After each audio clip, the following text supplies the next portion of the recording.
welcome back to Midnight Grappler Animals, home of Flub Nation. I am your host today, Keigen, and today I have a horned devil with me named Lan. Lan, how's it going?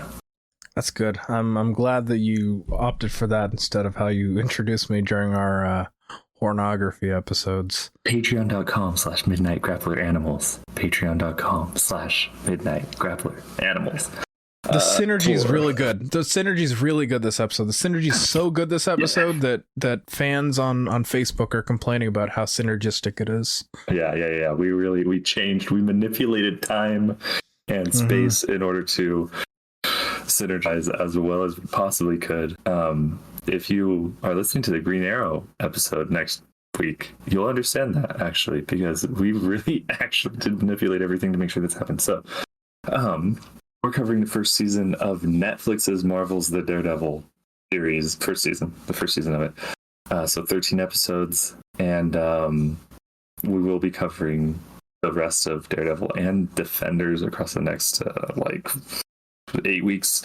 We're doing every other week will be a Daredevil episode. But the reason I was plugging the Patreon is because we are also covering Born Again weekly as it drops. So join us for that. It's really fun. We just recorded the episodes for the debut 2 episode premiere, whatever.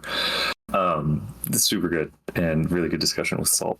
So, but today, now, here, we're talking about Daredevil season 1. And it was really, really fun to be watching this as Born Again hit.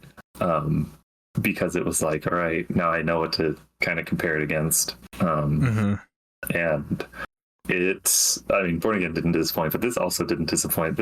I have been nostalgic for this show since it came out, and I'm like, it holds up, and I'm so happy. I'm so happy it holds up. Yeah, it's one of those shows where I'm glad that it's just as good as the first time I watched it, because I have a lot of nostalgia for this show. I think I mentioned this on our pornography episode, but Daredevil season 1 was one of the first Netflix shows that I ever watched illegally.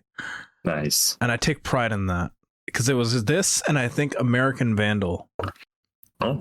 So very instrumental in my my high school broke boy watching career.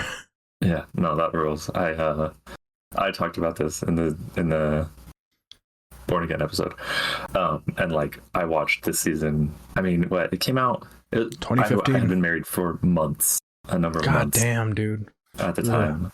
And yeah, it was like the first thing we binged, I think, maybe. And yeah, I think like the second season, we literally watched like the weekend it dropped. So fun. It was a fun series to follow at the time, and I'm excited to revisit it now. Because it's freaking good. Like, it's a really good show. Yeah, so I mean that's set up. Let's dive in. This is a long season. I think this might be the like longest amount of stuff I've ever covered on the show. Well, it is 13 hours, right? It's 13 hours. I mean, The Bear was 10 episodes, but that's only like 5 hours.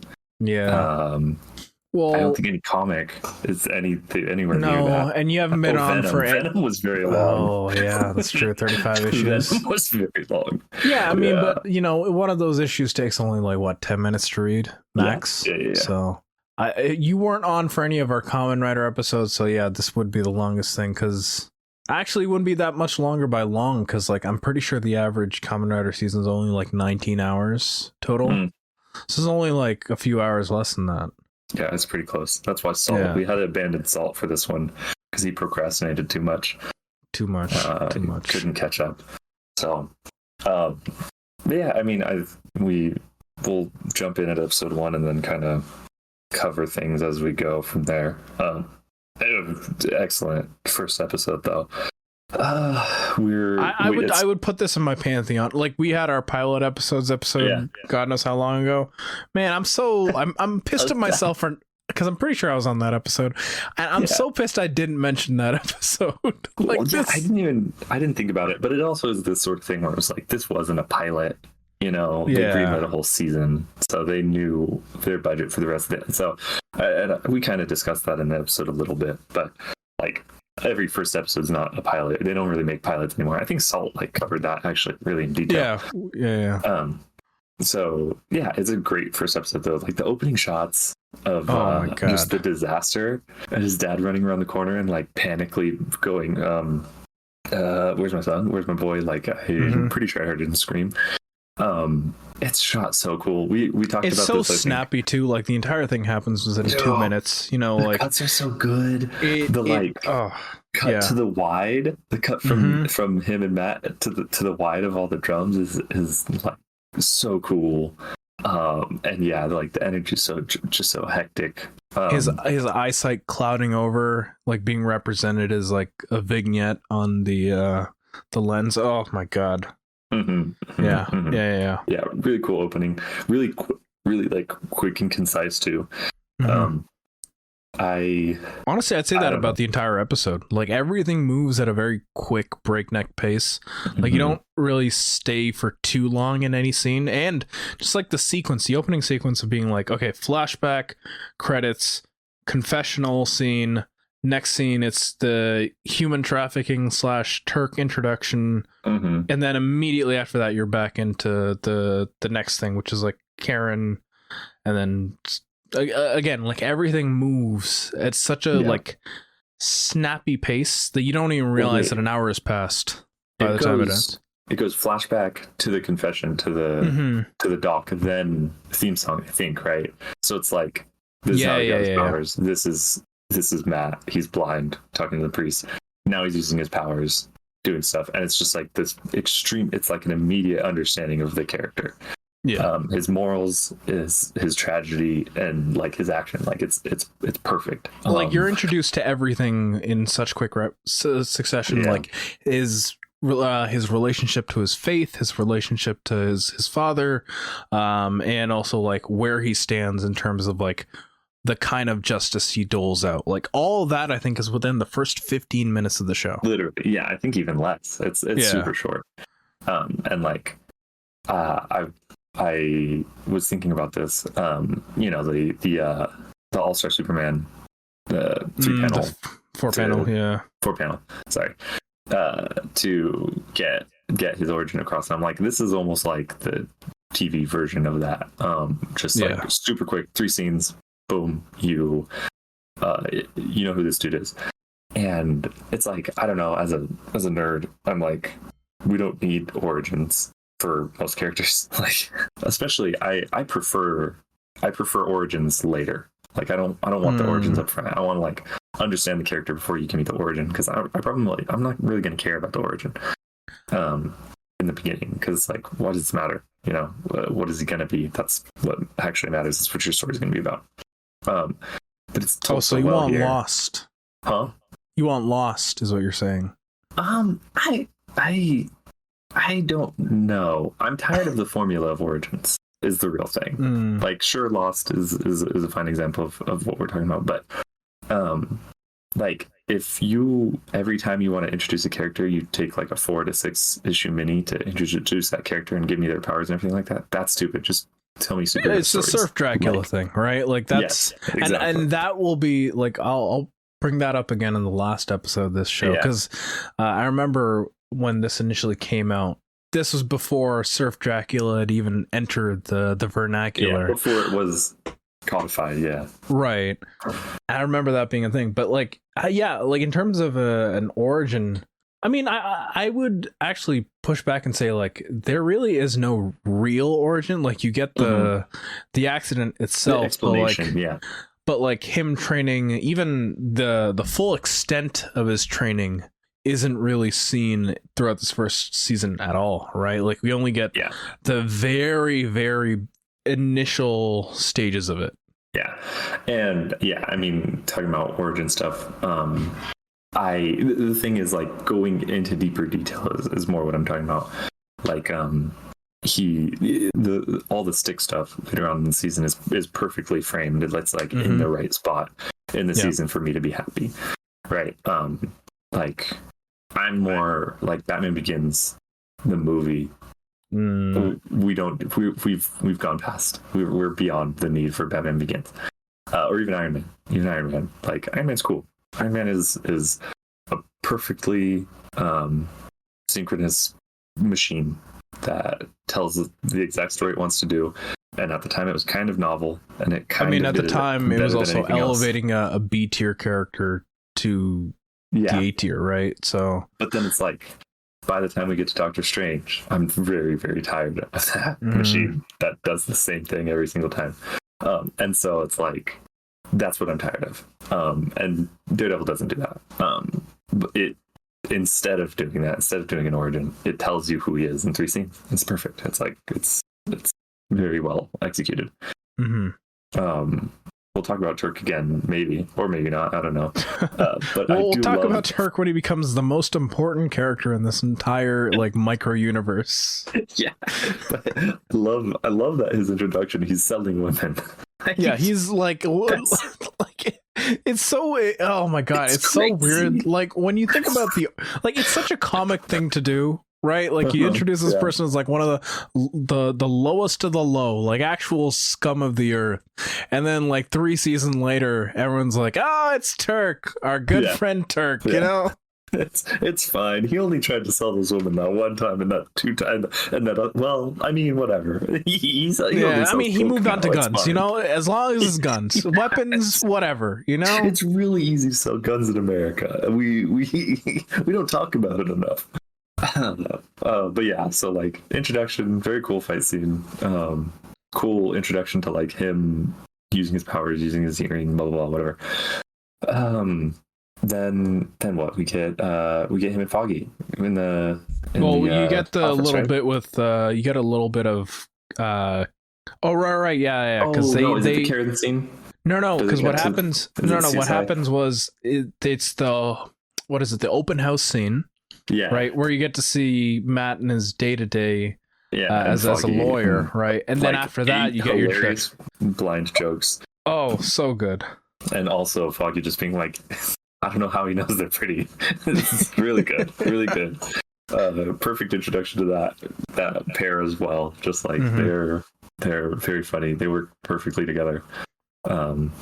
Insane to me to think of Charlie Cox as Foggy, but I'm sure he'd crush it because he's great. Yeah. Oh yeah. So like this is something that came up when the show initially came out, was like its connection to the larger MCU. And it's funny to think about it now, because now, you know, like the show even on Wikipedia is branded as a Disney Plus show, because now it's streaming on Disney Plus. Oh yeah, but I rewatched it on Disney Plus, so. Yeah, I mean, so did I, but you know, how far I've fallen. You know, the initial time I watched it illegally, and now I'm like a sad sack. I'm watching it on Disney Plus. I don't even have the balls to re-download it. the way I did subtitles. You know, the subtitles were pretty good. The subtitles are pretty good. If you know your stuff, listen. If you know your stuff, you can get the subtitles looking. I don't like how Disney Pluses specifically look aesthetically, but you can change that though, right? Like they do offer customization. Do they? They do. I don't know. They do. This isn't an ad for Disney Plus. Don't do what we did. Never mind. They look ugly. Return to illegally downloading shows from Netflix, guys. Come on. What was I saying? What? The blind stuff's fun. Avengers. It's connection to the MCU, because there is a throwaway line when they're doing the open house about the events. Before the Battle of New York. Yeah, prizes. Yeah. And I remember, like, it's so crazy to think that there was a time where people were like feeding off of those crumbs. You know, like they're like, "Oh yes, this is our." It's the crummiest crumb ever. Yeah, for sure. And like, there's a later scene where they make a very indirect reference to like a man in an iron suit, or you can summon thunder, or swing a hammer. And was all over the trailers for it too. I remember that. Yeah, so like coming back to it 10 years down the line, it is a bit funny just to be like, yeah, they really didn't know how much they could actually connect things back then. And how much they've gonna. Yeah, I mean, in general, I think my main takeaways for this first episode, it's very self-assured. Like, it's very much in that line of early 2010s TV, like prestige TV, where it's like, it's got that slight bit of arrogance. It's got a lot of snappy dialogue. Honestly, surprisingly, I found this a lot more quippy than the first 2 episodes of Born Again. Yeah, it is. Yeah, it sure. was really funny because, like, I remember before even the rework for Born Again, people were like, "Oh no, they're gonna make Daredevil really quippy." Yeah. But then you go back to the first season, or even like the show in general, it's like that was in the writing since day one. You know, like Matt and Foggy are bouncing off each other like so much. Yeah, so much. I mean, even like I think it's in the scene. It might be in a scene. No, yeah, it's definitely in the scene. Foggy constantly in the first half of this season especially is like, we got to defend everybody. We got to defend, whoever committed a crime, they deserve to get defended. And Matt is like, we don't defend bad people. And it's like so genuinely going through the season, there were a lot of points where I was like, Foggy's right and Matt's wrong. Like, yeah. Like, Matt's kind of a piece. Actually, he's not as moral as he thinks he is, and it's rad. It's really great. Because like I have this whole theory of superheroism that like doesn't stand up if you actually apply it to the stories. But like Spider-Man's the most selfish person in any single Spider-Man book, right? Mm-hmm. Because of the number of people he's lying to and the number of people he hurts. Even like when MJ knows who he is and like he constantly fails her, and it's like, you have to understand your sphere of influence and like what you're doing along with the good you're doing outside of that. And this episode really, really establishes that well with Matt. It feels purposeful and really in a Daredevil way. It's why Daredevil is one of the best. Like like I said in Pornography episode 0, your worst Daredevil run is still better than your average Marvel comic. It's true. It's true. There is one other note, and this is not a happy note. So when you're initially introduced to Fisk's little cabal of folks, there's a bit with Leland Owlsley where he asks Nobu, the Japanese character, if he knows Chinese. Mm-hmm. And like in 2015, you don't really think much of it. It's just like, oh, haha, But now, knowing what we know now about Jeff Loeb, yeah, I come across scenes like that, and I'm like, see, I like Leland is being a racist too. Leland, yeah, he is, like, and like again, he's being a racist. He is like he's the eunuch, right? Like he's meant to be like the 2 times backstabby son of a bitch. So it makes sense in the context of the scene. But again, on a meta level, you're like, who was responsible for this piece? Loeb just following the Grandmaster Jack Kirby, Yes, the Horde. That's the new villain of season 4 would have introduced the Horde if they hadn't canceled it. If Jeff Loeb could help it. Yeah. Jack Kirby, before he died, he actually, at his bedside, Jeff Loeb was there, and Jack Kirby said, you watch the streets, I watch the skies. And then he died. I believe it. Yeah, Dana heard about that from his ghost. Yeah, and his dog actually communicated to inside jokes that won't make sense to the people that listen to this podcast. Episode 2, or do we want to start doing like story arcs? I do want to just touch on the Karen stuff, mostly because I completely forgot. That was the concept of the first episode, was Karen Page was wrapped up in the murder. Yeah. Literally, like when I saw her like screaming and crying over the dead body, I was like, wait, I have no recollection of this. And it's like such a really good first episode thing, right? Like it's a common first episode thing. Even you introduce the newest character to a group who has a serious problem in the first episode, and then they're just part of the group after that, Yeah. It's a very anime thing to do, actually. Like animes do that all the time. I was thinking of Cheers too. Cheers does it. Cheers, yeah, weird pull. I mean, every anime pulls from Cheers, right? So there we go. It's a beloved Japanese sitcom, apparently. So yeah, like it's just such a cool format for the first episode too. It's like a really, you get to introduce a main character along with the exposition of the first episode. And it also is just like a propulsive first episode because of that. So that is like really lends to why this first episode works for me. Anyway, just like all the Karen stuff really gets it rolling super quick. And then it ends. I think the ending is also good too, because like Matt did a good thing on the low human level, and then like it zooms out and shows all of the problems, and that's one of the ongoing themes of this show of like, I don't want to help things on this level. I want to help things on a big, more meaningful level. And it's kind of like, I mean, it works out this season. To be fair, it does work out this season, but it's also like, yo, take the dubs, dude. Like, it's okay. It's okay to celebrate the victories sometimes. Yeah. But yeah, so episode 1 ends with him hearing a kid getting kidnapped. And episode 2 basically kicks off an arc about the Russians, right? More or less. Yeah, episode 2 is a fascinating one. Yeah. To take some verbiage from some Saltier.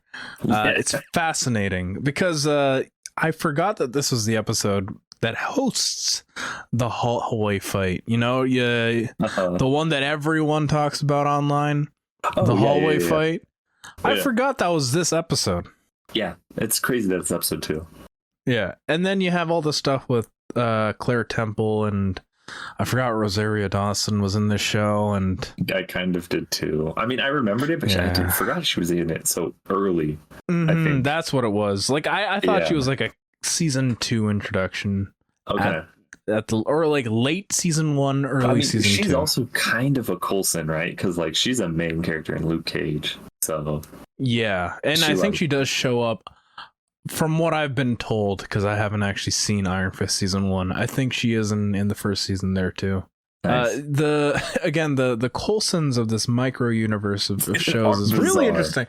It's you've got a human trafficker, a nurse, and Madame Gao, the Chinese. What is she like? Puncher? I don't know. No. She like. Oh, she's a drug peddler. She's a drug peddler. Yeah. She has a whole heroin operation. Yeah. Which, again, more stuff to talk about with Loeb there. But yeah, like the Coulsons. I know it was an opium. No, the second episode is I mean, it's fine. It's fine. Nothing too crazy. Like the hallway fight is what people talk about. Yeah. And the torture scene, I guess, is like interesting. Yeah, I think it's cool that it like skips his getting his ass beat, because so much of this show is just him getting his ass handed to him constantly. Like I don't think there's a single, and it's cool. This isn't a complaint. I don't think there's a single fight where it's like, oh yeah, good job, Daredevil, you really won that one. Even the hallway fight scene, really cool scene. Obviously, everybody's been talking about it forever.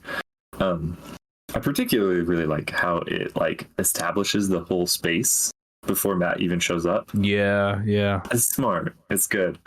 But like the way the door gets knocked down and that just becomes like a hard thing to navigate for everybody around. It's fun. The whole fight is really cool. Obviously, if you know anything about the show, it's to the point where it's been like not lampooned, but like every other show tries to.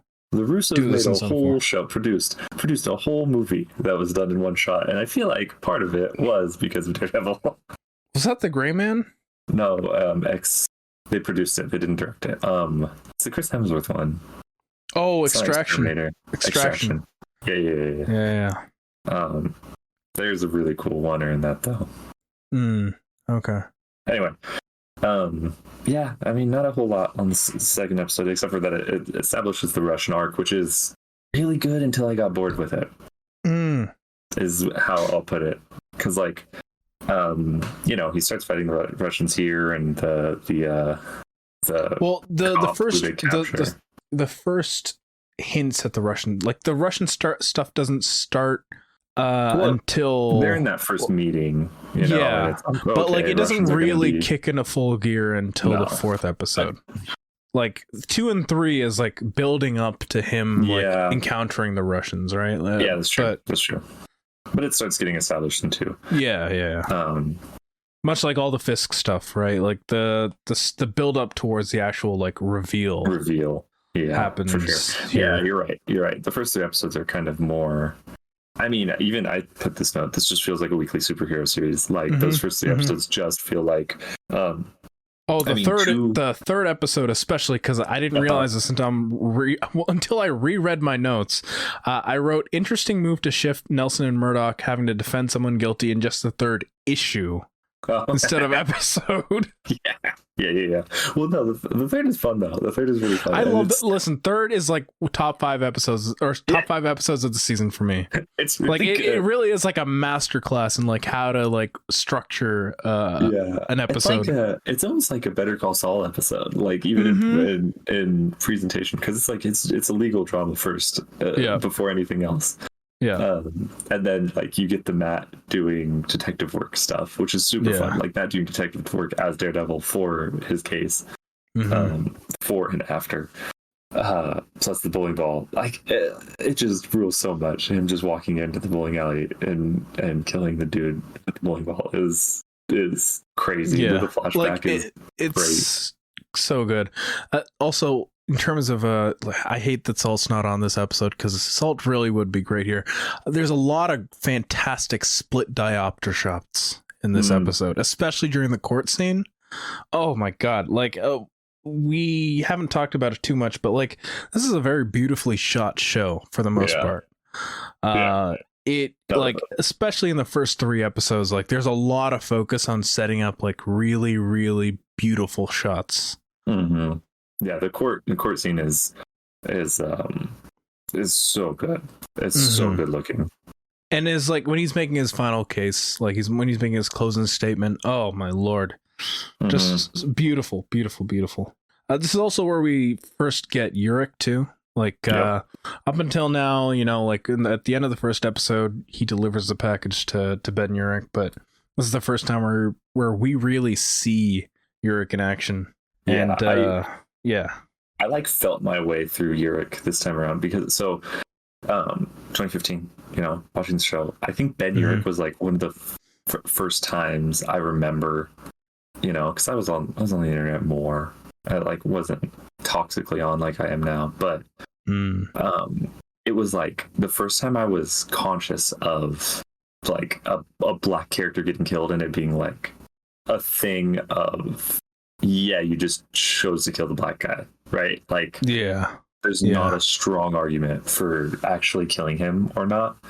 And so I was like feeling through that this time because that was one of the things I remembered of the show, right? Of this thing and like what it really means, and like trying to get to the core of the show in general too, right? Because especially with the way it handles race, because exactly. Jeff Loeb. So that stuff, and also like I think my core thinking on most Daredevil stories are that they're cynical at their core.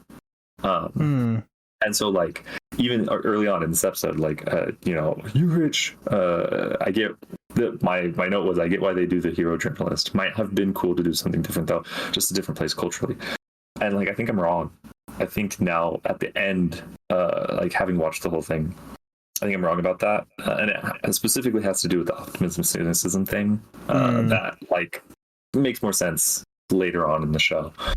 But I think my thing about Urich especially, is I think they have him waffle too much throughout the show. I don't know. I think a lot of that is just like what journalism is, though, is like you're following leads that end up going nowhere. You're left, you know, wandering into dead ends. Like a lot of that, the frustrations that come with Urich's arc throughout this entire season, like a lot of that is what real journalism is. And it's like it's coming back to 10 years from like when it was initially released is always going to be interesting given the state of where journalism's at now, because it's not like things have gotten any better, but at the same time, it's like some of these things have been like crystallized in how particular to that era they were. But again, like there are other things in here that have aged like fine wine, like everything related to how journalism intersects with the internet in the latter half of the season is like, yeah, we still haven't gotten past that. Like 10 years on, we still haven't learned how these things can like properly intersect. And God, man, I'm so interested in seeing how Born Again handles that side of it. Because like here, everything really does feel like a written record of a very specific era of journalism. Well, yeah, and I mean, I think we were like 2015 was still kind of the cusp. I mean, obviously, Karen becomes a reporter, like or a journalist. Like that is where this is going to go, which is weird because it's a weird time to be hiring a journalist. But like 2015 was still kind of on the cusp of like you could still do this, right? Like you could still do a story about a journalist solving things, figuring out puzzles of problems on the ground, whatever. Like kind of like how the New 52 could still do the Daily Planet, just barely, right? Right. And I don't know. I'm curious about Born Again because they could easily kind of just sidestep it, but at the same time, BB's the whole thing there. So I don't know. Yeah, it'll be something to see. But the Urich stuff develops further down the line, and I can solidify more of what I'm talking about. But episode 3 also like is the beginning of Fisk kind of manipulating Matt through Nelson and Murdoch. Also, just cool. the reveal of Fisk. Oh man, that entire scene. Yeah. Like again, masterclass. Yeah, it's real good. I actually put the note D'Onofrio skinny because I had gone from Echo to this, right? And I was like, he doesn't even look like fat at all. Like he just looks big, you know. Like that's he's just big. Yeah. Which was funny. But the I like when Wesley shows up to talk to them. I was like, would have been sick for Owsley I called him Owsley for a long time, even though it was Wesley. Would have been sick for Wesley to provide the file in Braille for Matt. Like, that would have been sick, but that's okay. That didn't happen. That's all right. And then homie killing himself on the spike after was crazy. I forgot about that completely. I remember that was another one of those scenes. It was like, again, everyone was talking about that. Yeah, everyone was talking about that. The one I remembered was episode 4, breaking the rib. Off the dead. I remembered that. I would never forgot that because I was like, that's so cool and disgusting. Like, what a wild thing. Yeah. Also, episode 3 was when I realized that Christos Gage was a staff writer on this show. Which, I mean, crazy, you know? Yeah, it is. Crazy. Again, to think about this, like, in terms of where it was at chronologically, right? 2015, what was happening in Spider-Man comics? Think about it. What event? What event was happening in 2015 in Spider-Man comics? So to think that Christos Gage was working on this show while that was happening. When was Thor 2 was 2014 too, right? 2013. Okay. 2013, yeah. So a little gap there. That's wild. Shout out Christos Gage, man. What a guy. What a writer. Yeah. He's really, I mean, like, that's one of the things I'm not gonna name anybody. There's a lot of comic book writers on that same level of Christos Gage, where it's like, yeah, man, you'd do better in a writer's room for TV, in a TV's writer's room. Like, and I think he does. I mean, and him and Slot obviously almost write like a writer's room too, right? Like, yeah, on a certain level, that's what's happening there. And I mean, I think they do fine together. But, I mean, he's one of those superhero writers, man. He just knows how to put a little bit more juice in it, I think. Yeah. That's good. On to 4, where the Russian stuff really, really gets kicked off, and like Russian stuff really continues. Like it doesn't really. This is kind of the point in the season where it does get like Netflix binge syndrome, I think, where it's like episodes kind of bleed together. Yeah, I mean 4 ends on an insane scene, to be fair, but not really a cliffhanger. And yeah, I mean this was the point in the season where it was the biggest slog for me. But so before anything, I wanna say something that is gonna you're gonna laugh. I know you're gonna laugh because I have an extremely nerd note. So after that initial flashback, right, the scene in the jail with the rib breaking, right?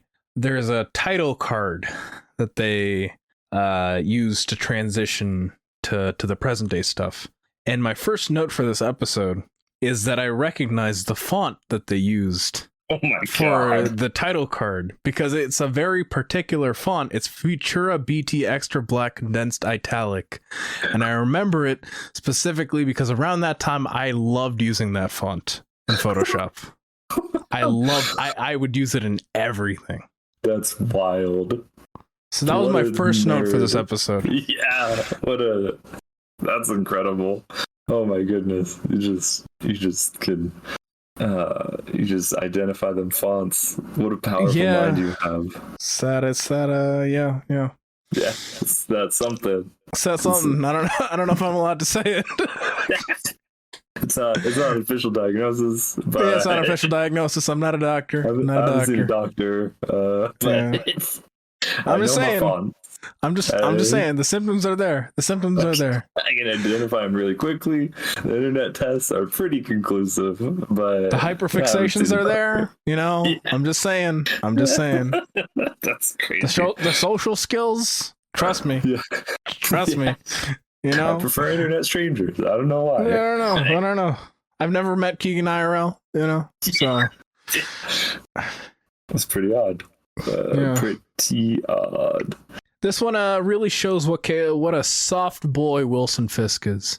What a soft. Well, I just want to pinch his cheek.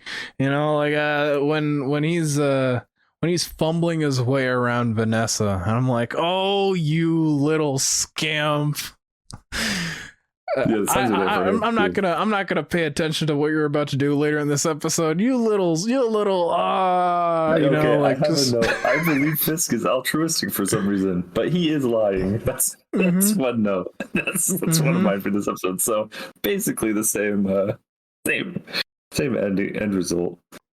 What a little boy. What a sad little boy. Yeah, he's trying though. It's so like it warms my heart and then immediately stabs it. You know, it's beautiful. It's a beautiful thing. He contains multitudes.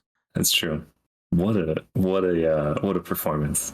What a performance, man. Like, oh my God. Just like, again, he's so good at being pathetic too. Like everyone talks about, you know, his grandeur, his the way he breathes as a fat guy, you know, like everyone talks about. We're the only two people that talk about how he breathes. That part matters to two people, but the rest of it, you know, like it really is impressive. Then again, back then he was fat. When he does it now for Born Again, now it's really impressive because he's not fat anymore, but he still knows how to do the fat breathing. Yeah. Unlike other people who get in fat suits and don't know how to fat breathe. They've never had the experience, or they've never had to go upstairs. They don't have the acting ability to figure out how to breathe like a fat person. Exactly. Really a questionable thing, you know. Awards for someone who doesn't know how to fat breathe. I'm not sure about it. I don't know. Me personally, I wouldn't. I don't know. Play skinny guys, and then you don't have the issue. You don't have that problem. Yeah, maybe stick to what you know. You know, because you don't know. You just don't know. You don't know. You don't know. You know. You don't know. I don't know. The part where Matt's using his hearing to find Claire. Oh, I love that scene. Yeah, I'm like, really man, good. This is like, what if, you know, the Mind Palace scenes in Sherlock? Yes. This is the second time this has come out today, surprisingly enough. But I wrote it down in my notes that like this scene, the scene where he's like trying to find Claire, is like, what if the Mind Palace scenes from Sherlock were like actually good? Yeah. You know, like that's what the scene is. It is. It's a good one. Oh wait, is this the one? Yeah, this is where the guy in the taxi. We tracked the guy in the taxi, right? Mm-hmm. Yep. Yeah. Okay. So later on in the show, Matt is like a Chinese guy in the back of a taxi. And, you know, it had been a few days between it, and I was like, how did he know he was Chinese? How could he tell he was Chinese? Like he was singing in Chinese, wasn't he? Okay. He was. But he was speaking like Chinese, but you know, as is revealed later on in the show, it's not just the Chinese who know Chinese. So I'm just saying, you know, like, you know... That's what I'm saying. You really? You just assume someone's Chinese because you heard them speaking Chinese? Yeah, I don't. That's a problem. Matt. Not only that, he is trained with people who are not Chinese and know how to speak Chinese. Yeah, he has a history with. He has a history of people who can speak Chinese, Japanese, and are not Chinese or Japanese. Yeah. Matt himself speaks Spanish. Right, so is he just assuming that every single person now? Like, is that what Foggy's supposed to think? I don't know. We're questioning things. I will say the fight in this episode where Matt's fighting against the Russians, the lighting in that scene is just man, again, gaffers. Remember when gaffers existed? Yeah. Gaffers, where you at gaffers? Stop making your TikToks. Stop making your TikToks. Yeah. Did they film this in Toronto? I don't think they filmed this in Toronto, did they? Oh, I don't know. I thought they filmed this in Georgia. Saying, like, a lot of productions are happening in Toronto. Yeah, this production didn't need it, so if it was in Toronto, I wouldn't be asking. I mean, if it's in New York, there's a highly likely chance that they did film in Toronto. Like when they filmed, what was it? Titans. They filmed Titans. I mean, sorry, Toronto. Well, it was also in Gotham, but for both New York and Gotham, they used Toronto. Yeah. Oh, my last note for this episode. You embarrassed me in front of her. It's such like a whiny baby thing to say, but like it's so perfect for Wilson.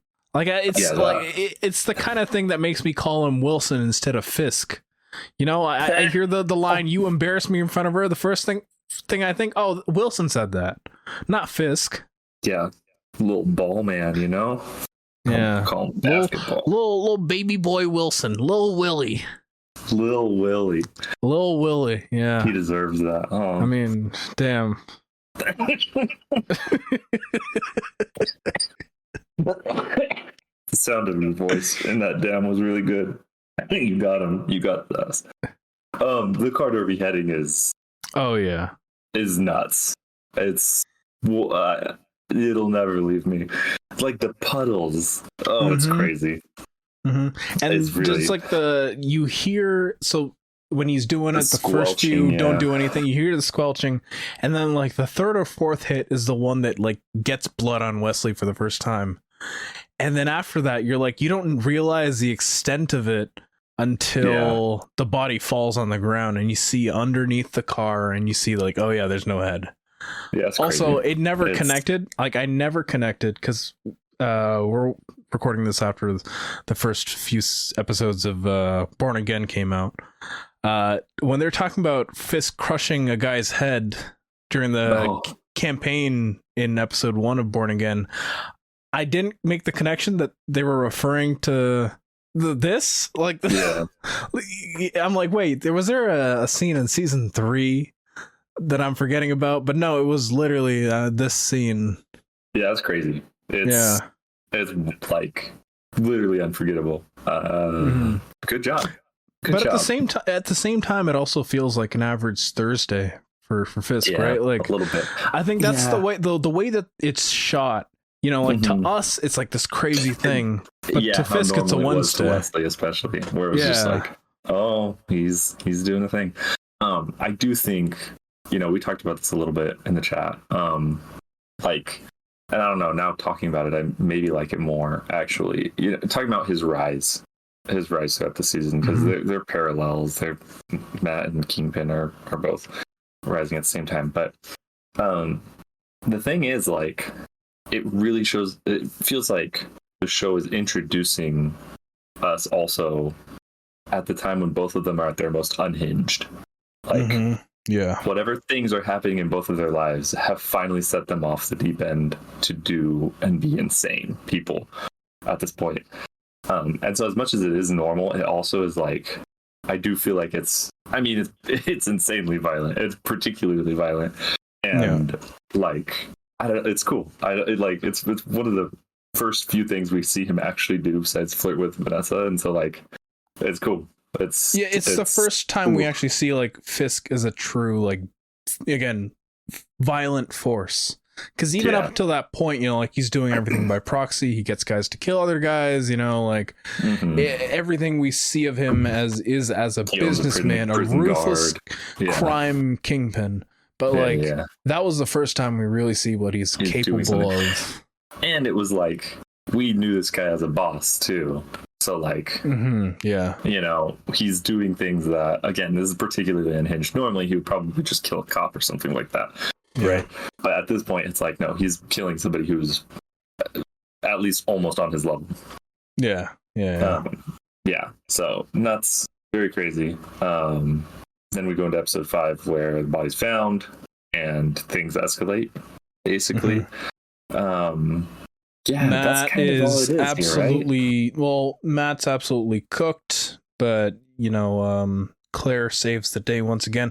I liked the bit in the beginning where the show was actually like showing us what Matt's vision is like. The whole thing with the world on fire. The world on fire. Yeah, that part's good. That's fun.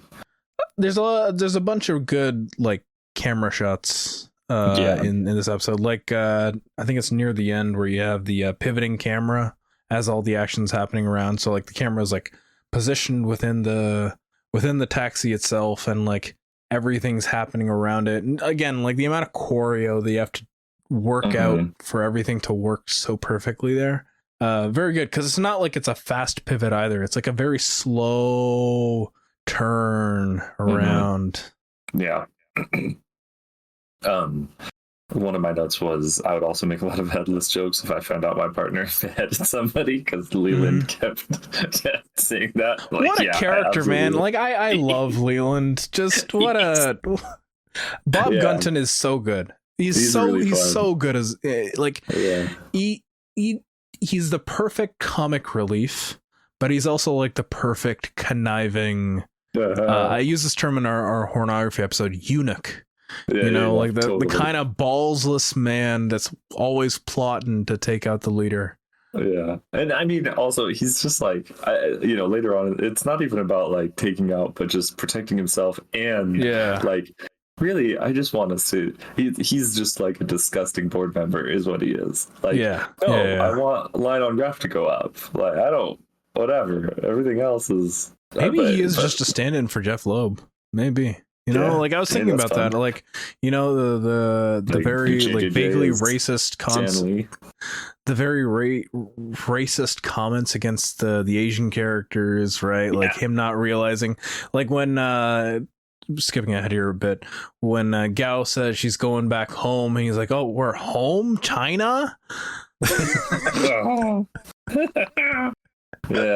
Yeah. So. Leland Owlsley, you love to hate him. I really wish we got more. Like some of these characters, I'm like, damn, is this one season all we get with them?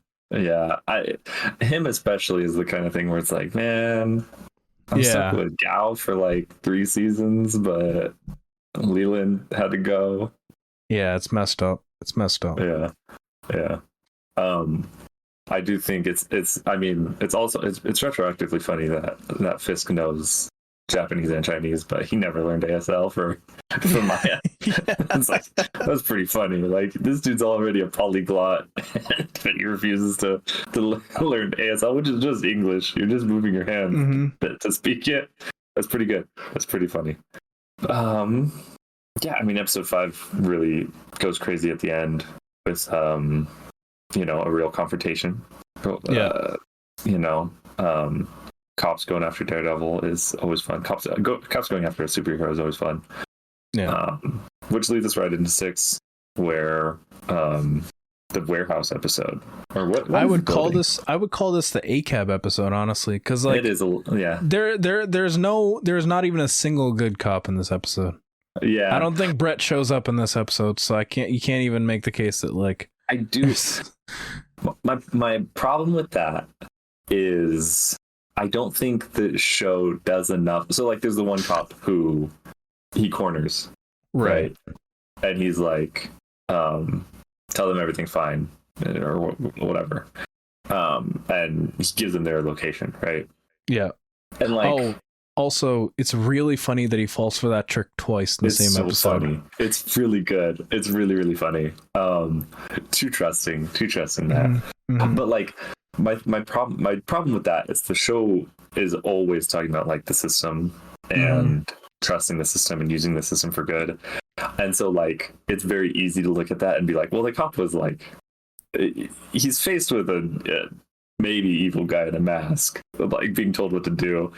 If anything, he did something full of integrity, right? Like this guy might kill me because I'm in his way, but I'm going to reveal his location because he's a bad guy. Because the other thing is we're, you know, like up until that moment, we're setting this character up as like, oh, he's one of the good ones. He's not a part of the cabal of evil cops, right? And then he goes and does that.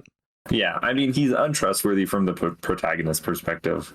Yeah. But also at the same, like Matt a couple days later might be like, yeah, he was just doing his job though. Like he had no reason to trust me. Anyway, I agree. And I also like, I don't know, every superhero thing is going to have complicated stuff with cops. It's a tough line to balance when, like, even if you're like, oh, half of the cops are evil because they're on this payroll, well, that means the other half are good. Like, it's not a systemic issue, actually. I will say, though, like, I think that kind of punch pulling doesn't occur until much later in the season, though. Like, if you were to... Literally the last episode, probably. Like, last 2 episodes, I'd say. Like, up until then...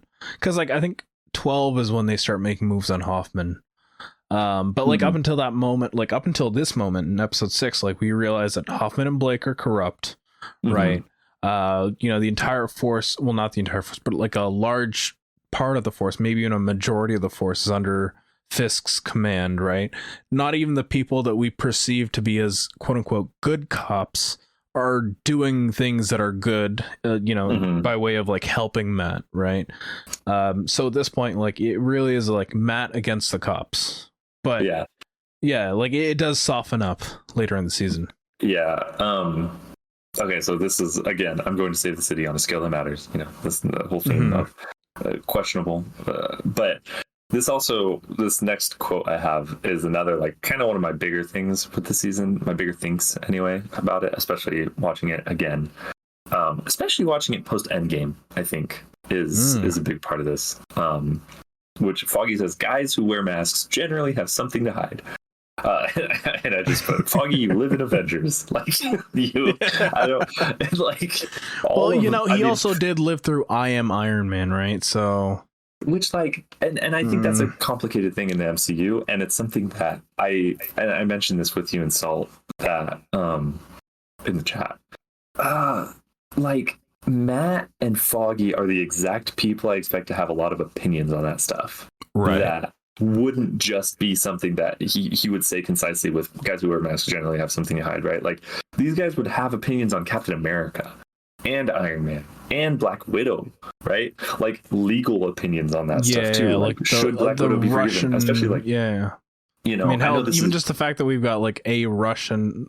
working for and like the Avengers. The show, I believe, takes place pre-Winter Soldier, but this came out after Winter Soldier, where it's like a Russian asset being, well, an ex-Russian, I guess, being Black Widow, revealed information to the public about an ex-Russian asset who was also like a sleeper. Like they would have opinions on this stuff. This is public knowledge, and like especially, and so it doesn't.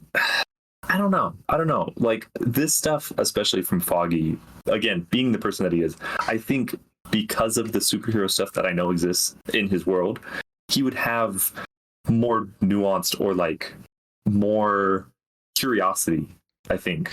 Yeah, but it's also very easy to hand wave that stuff at this point in time, right? Because like again, 2015, even they didn't know just how integrated this was with the rest of the MCU. Again, in the modern sense, you know, when, like I mentioned earlier in the episode, this is now a Disney Plus show, right? Like it's much easier to make that case, I think. But like here, I think just on a production level, they were still like very.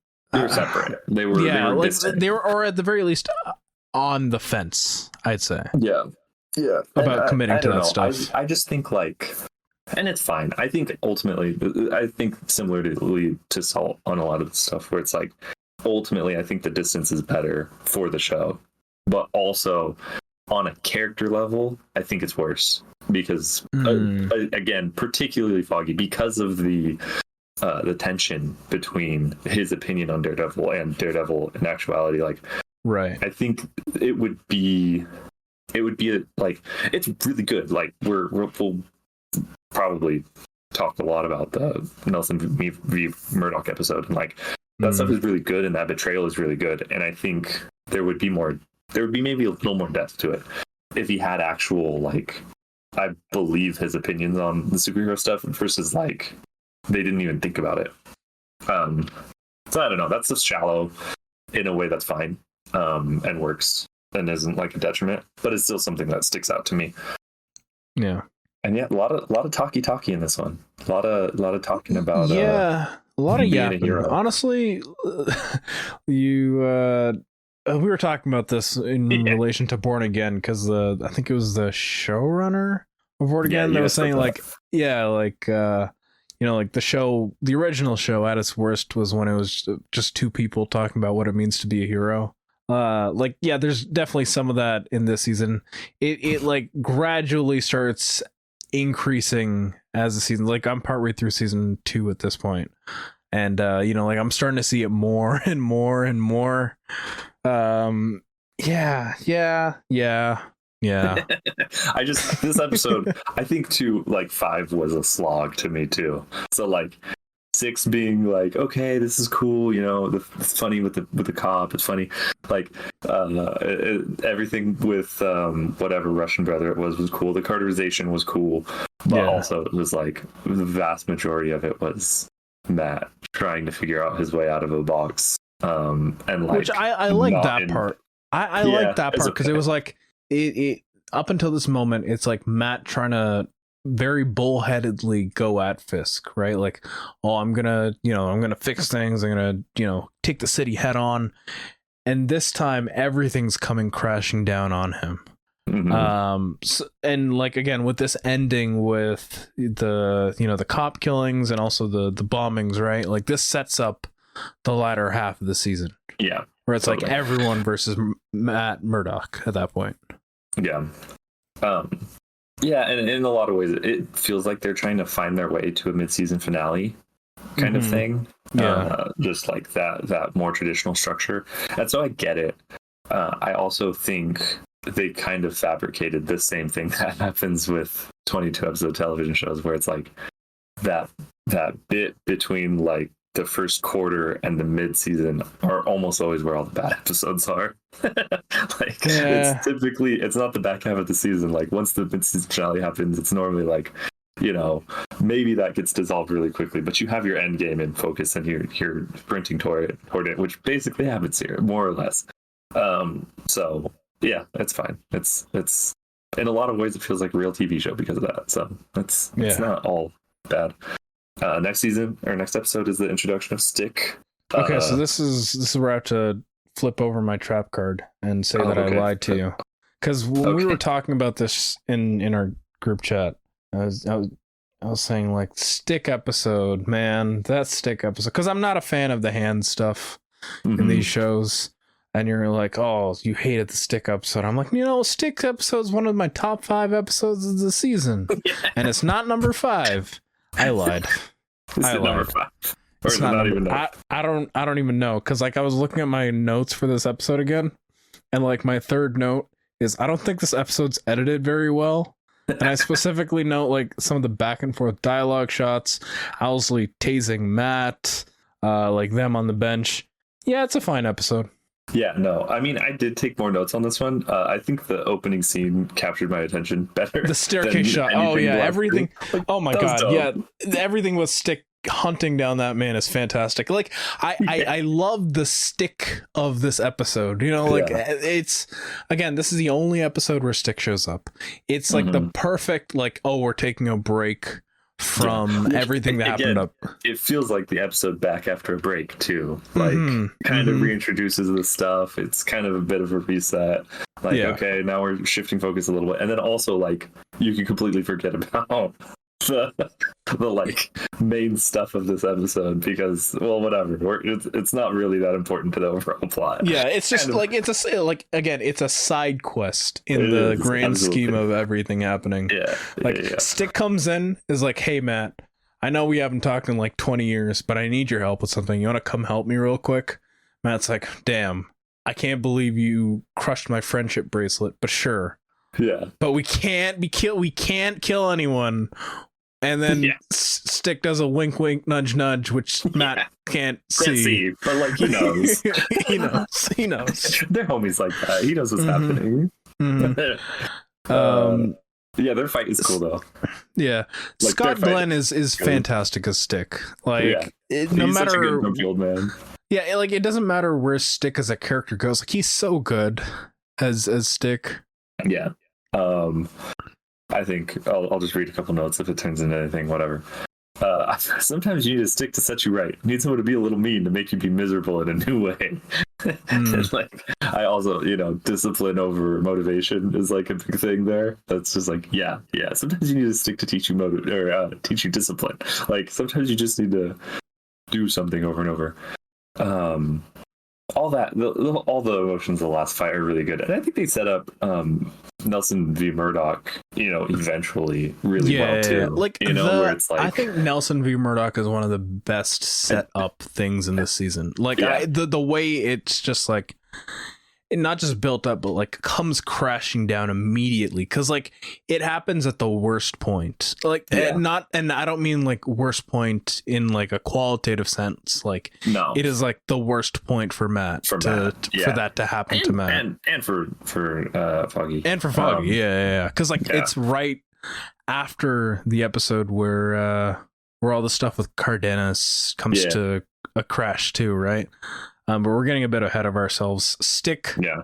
No, that fight is cool. The friendship bracelet is really sad. That's like one of those things that you just again you're taking this blind little child is giving you a gift. You're his only friend. His only friend since getting into an accident. He crumples it. He says, "I can't help you anymore." It's like it's too so much of you. It's so crazy because after that moment, he just fucks off for 20 years. He never sees him. That's the last time that Matt sees him for 20 years. Yeah, it's brutal. I needed a soldier. You wanted a father. I guess we're both disappointed. Yeah. Maybe I lied to you again. Maybe this is actually a top 5 episode. It's good. I don't think it's top 5. I don't think it's top 5. Even when you said that, I was like, okay, whatever, dude. You're just in argument mode. I think I'm just treat me like Jordan. Okay, I think listen. There are cases when I'll lie, and to you I'll lie. All right, 2025, year of the lie. Year of the lie. You're the lie. Good episode. Sets up some fun stuff. Let's move on. Episode 8. What even happens? This is a Fisk episode. This is the Fisk episode. This is a fantastic. This one I would actually put, if not in the top 5, near the top 5, because the majority of this episode is like Fisk. Like it really is like him reaching that apex almost. Like he's almost at the peak. He's so close to the peak. My first my first note for this episode is yippee cooking shots. Fisk will never be Jean Favreau and chef. Oh my god! I said Wilson Fisk is the bear, which I was trying to decode right now. Because I recently read Craven's Last Hunt, and Craven like poses against the bear, and I was like, oh, Craven is the bear in my head. And so I was like, was there a bear in this episode? No, he's the bear. So we both went for our cooking thing. That's fun. Nice. That's good. That's good. That's good stuff. That cold open in general is really fantastic. Like it goes from the cooking to him looking in the mirror, and the mirror shot with him and his younger self. It's crazy. Beautiful. Beautiful. Yeah. I put cufflinks with no tie is kind of stupid. I like that. I'm dye workwear junior apparently. Keigen guy. Ugh. Okay. Actually, I warmed up to it pretty quickly. Yeah. Yeah. Okay. There's the part where Fisk is coercing Hoffman to kill Blake. That scene rocks. I love that scene so much. Yeah. How much? The energy. Each of those man. years worth to you in round figures is. The energy is so good. But also the aura, man. The aura. Oh my lord. Yeah. Really good.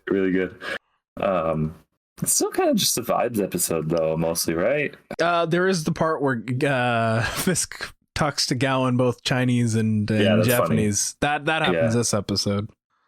Also like the backstory with Bill Fisk and like the part where his mom was sawing his dad to pieces. That was the craziest part for me, because it's like because like it makes sense that at the end of the day Wilson still is the little boy, right? Like the scary little boy, but the mom sawing the dad to pieces, that's I wasn't even rewatching it 10 years later. I was like, I don't completely about that. And then the episode ends with him waking up next to Vanessa in bed. I'm like, man, Big Dog must have been so excited when he woke up next to her. It happened. I mean, he did it, right? Yeah. He pulled it off. It's part of the rise, you know? The rise of Kingpin. It's right here. It's right here. He made his Kingpin rise. Whoa. You know, I'm just saying. Adam shouts. Yeah, good episode. Really good episode. Yeah, solid. And then episode 9, your least favorite episode. I'm just kidding. The Nobu stuff. Nobu. Oh, was that this episode? That was this episode. Yeah, it is. Which it's like this episode is a necessary evil. I mean, we barely touched on the Cabal either. And that's because it's so it doesn't really affect anything, right? Like the Russians absolutely didn't even need to be a part of the Cabal. They could have been a separate gang. I would argue that I made the argument that they're not. You did. I made the argument that they're like, oh god, I don't know what comparison. I had a really good reference and I forgot. I should have written it down. Because they're like the people that want to, like, they're the people that want to really get in the inner circle, but are not. They're always in the periphery, and I think that's why I think the Russian stuff worked for me. Is like, look how far these two brothers are willing to go just to enter the inner circle, and look how hard they fall. Like it's the Icarus situation where like they got way too close to the sun, and it was as a result, a mini Kingpin arc on its own, kind of. That makes sense. Nobu is way more annoying than that though. Nobu, man, that's where all the, like, every single thing I've talked about with all the Lobisms, every single thing comes to a head in this episode. Oh man, like, go off. Man, Jeff Loeb, if I catch you IRL, that's all I'm gonna say. You know, because like, it's not that the hand is a bad storytelling device, but you know, like when you're talking about like mystic martial art Asians, and you know, and it's like white guys from New York writing them. you're Yeah, always I mean, bound to run into to stuff. But like the oh man, the Orientalism, like it really all comes to a head in this episode for me. Yeah, I think the hand in particular, like I don't know, I'm very easily to just be like the hand just exists to throw waves of enemies at things, at people. Like that's all it's for. And so when they try to do the like politics of the hand, there's almost always when I'm just like, this is so stupid. Like you don't need this at all. It literally just needs to exist for waves of enemies. It's fodder. Right? Like it's just the fodder factory, and that's fine. Like just let him kick bad guys in the face. I will say all the stuff like does some hand stuff, and it's cool. Okay. It is. Well, I haven't gotten that far into the run. Is pretty rad. When it gets there, it is. Like, there is a lot of good either. Like even though that's interesting. At the root, it exists. See, because it's written by a Canadian and not a New Yorker. That's why. That's the difference. That's he's a pretend New Yorker. You know, he like he's a LARPer. He's whatever a T-Boo is, but for a New Yorker. And I'm walking here, boo. But. Yeah, no, I like a bodega boo. Okay, wow, that's really good. A bodega boo. Yeah, all the stuff with like honor and like that. Oh god. But and even the fight isn't like. No, it's not a particularly like again when you put it up against all the other fights in the season. Yeah, it's not even like a top 5 fight, I'd say. Like the weapon is cool. But like the space isn't that cool. It's not shot that cool. I like it as the framing device for the episode. If anything, the fight doesn't really even get interesting until it's Matt versus Fisk for me. No, the fight sucks until he's on fire, which is really funny. Like, that like it happens so suddenly too. Like it really is some like Final Destination where it's like it's really stupid and funny. Yeah. But the another thing in this episode is Matt and Fisk meet for the first time. Yeah, that's right. And like the whole scene with Matt and Vanessa is really, really good. He's like, describe them to me. Like just using his beautiful riz on her. It's very good. It's very good. That man has chemistry with anybody. And then him like gravitating to the red painting is obviously sick. Versus Fisk's red one or white one. I mean, and then once Fisk is actually in the room and just the immediate effect on Matt's body is rad. It's so good. Like just immediately tensing up, white knuckling. I loved it. It was crazy. And just the way everything segues into the next episode is just like it's a perfect mudslide. Everything just flows so beautifully right into the It's great. Oh yeah, I loved his delivery of "I'm gonna kill you." Charlie Cox's delivery of "I'm gonna kill you." Also, he got his ass beat so bad that he had to limp himself home, right where Foggy could find him. Just the perfect. Again, it happens at the worst time, but it's also the best time. Yeah, it's really good, and that whole episode is fantastic. The two of them just talking, and then flashing back to the past them is, it's one of my favorite. This one, anyway, but episode 10 really is like top. I think it's my 3 favorite. of the season, top 3, if not top 1. Like it. Yeah. Oh my lord! Just again, when I say masterclass, like I've said that about three episodes this season. This is like, oh lord, everything with the back and forth between the past stuff and the present stuff, and just I don't know if I can go back to this episode now after watching Born Again. I don't think I can. I think the time that I watched episode 10 this time for this episode for this podcast, that's the last time I'm probably ever gonna watch that episode, because like I don't know if I can go back. Oh man, that's real good. What a devastating episode. Devastating. But also it has Punjabi is the future language of the future. So funny. Oh, it's such a good joke.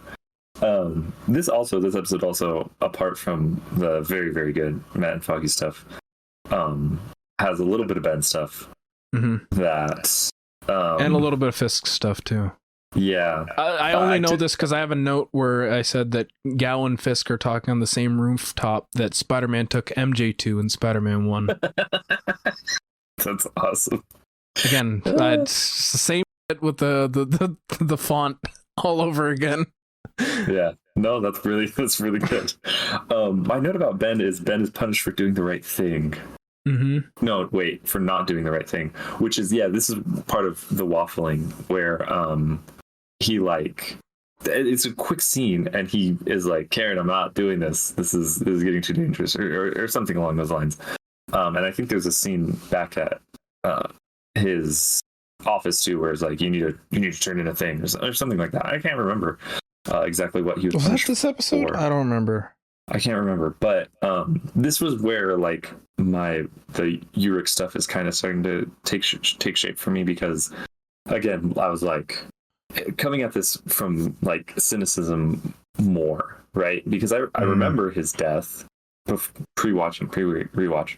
I remember him being killed and it being a really cynical moment in the series. Yeah. Of this, he was a good reporter. He was trying to do good. And finally he decided to do the right thing, right? And then he gets murdered.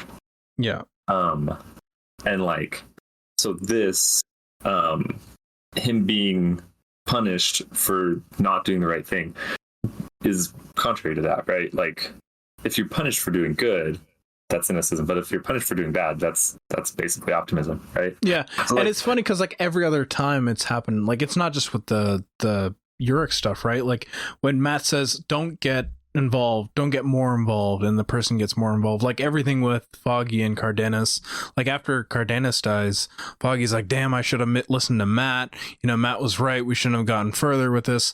Like, yeah, you're right, the Uric stuff, like it almost feels like an outlier in some cases where he is being punished for doing the wrong thing. Yeah, and even like, again, this is the middle of the season now, right? So it's like you don't really know what the story's saying. And so like, again, some of this stuff is starting to take more shape where I'm like, okay, maybe it's not, maybe Uric dying maybe was still like bad in the way of like SJW, right? Like maybe that was still a bad decision and he still had room in the narrative in the future, whatever. But it's like, maybe it's not the overtly cynical thing anymore. So that takes more shape on, I think, his actual episode where he dies, though. Yeah. So yeah, I mean, great episode, and really kind of sets up that everything sucks for Matt. So episode 11, it's the breakup episode, so everybody's all separate. I called this episode "Everything Went Wrong" because Wesley got too gay for Fisk. Oh, right. That's so this is the poison one, right? Yes, this is the poison one. It's also this is really where things end for Wesley too, but it's also the introduction of Melvin, brother of the Joker. Oh yeah, so sick. I love him. I love him. Such a great guy, like he shows up earlier in the season when he's doing some tailoring for Fisk, but you don't really think much of it. But then this is the first episode where you're like, oh yeah, he's an actual character. Like they're actually giving him stuff to do, because of course, like this is the more of the setup for what we'll talk about in episode 13. But yeah, Melvin, great guy. I really hope he shows up in Born Again. I don't know if that's ever bound to happen, but I'd like to see Melvin again. A boy Melvin. Yeah.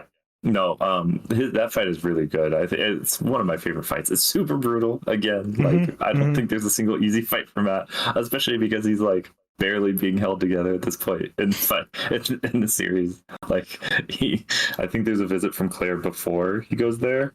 Yeah, it's the last time you see her, I think, before she goes off to do whatever.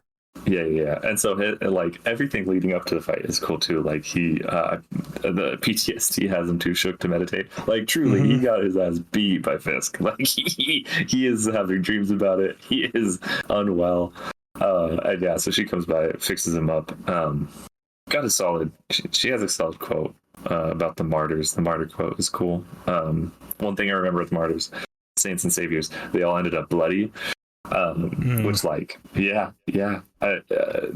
episode again is like that, forming the shape of the cynicism, especially where it's like, but I think this episode really does fight back against it, because like exactly. after what happened with Foggy and Matt, right, like you can still feel the love that's still there, because you know, like Foggy is not immediately going and telling Karen about like who Matt really is, or like why he's in, like, again, from the outside nothing's changed. It's just that like these two friends aren't talking anymore. They're fighting. They're in a fight. It's just a normal thing that friends do, you know, like they fight, they separate for a bit, and everything comes back together. And like, not to call it hope punk, but it really does fly in the face of like everything's going to, you know, everything's at the worst possible place they can be right now. Yeah, no, the arc of the show definitely like goes down into the like dourness, depression, and then it leaps back, and this is the start of that. There's another note. Urich is punished for being cynical again. Like he snaps at Karen and is just like, this is not, like, we're gonna die. This isn't a game. This isn't gonna work. And like she you know, gets mad at him and leaves. He also like gets in trouble at work. That's not when he gets fired yet, I don't think. This is one of his last. But he does get yelled at. Yeah. And so that's all of that, of like him being cynical, him like trying to not do the right thing. He gets punished for that. You know, it's not actually, he's not wholly punished at the end for finally doing the right thing either. You know, and ultimately like his reporting and everything is the key to the last episode too. So the Porter stuff is cool, very cool. Trying to see if there's anything else from this episode. Right, the big thing that happens in this episode, the poisoning, and also Wesley fucking dying. That scene, I laughed. I'm sorry, I laughed because it's like that meme was like, what are you gonna do, shoot me? Quote from guy who got shot. Yeah. No, I love so much. I was cackling that I'm not stupid enough to bring up a loaded gun in front of a hostage. Well, which, like, here's the thing. If I'm sitting across from a guy who just set his gun down in front of me that I presume is loaded and he's going to kill me with, and he tells me, you think I'm stupid? You think I'm so stupid I would do that? I am no longer. It's not my fault if he dies. Yeah. Because he said, you know, he did say so, you know, like, he told me they're not there.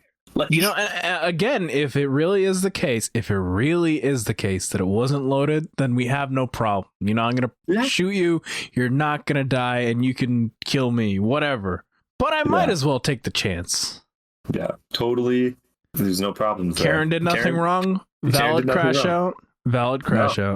No, it was fine.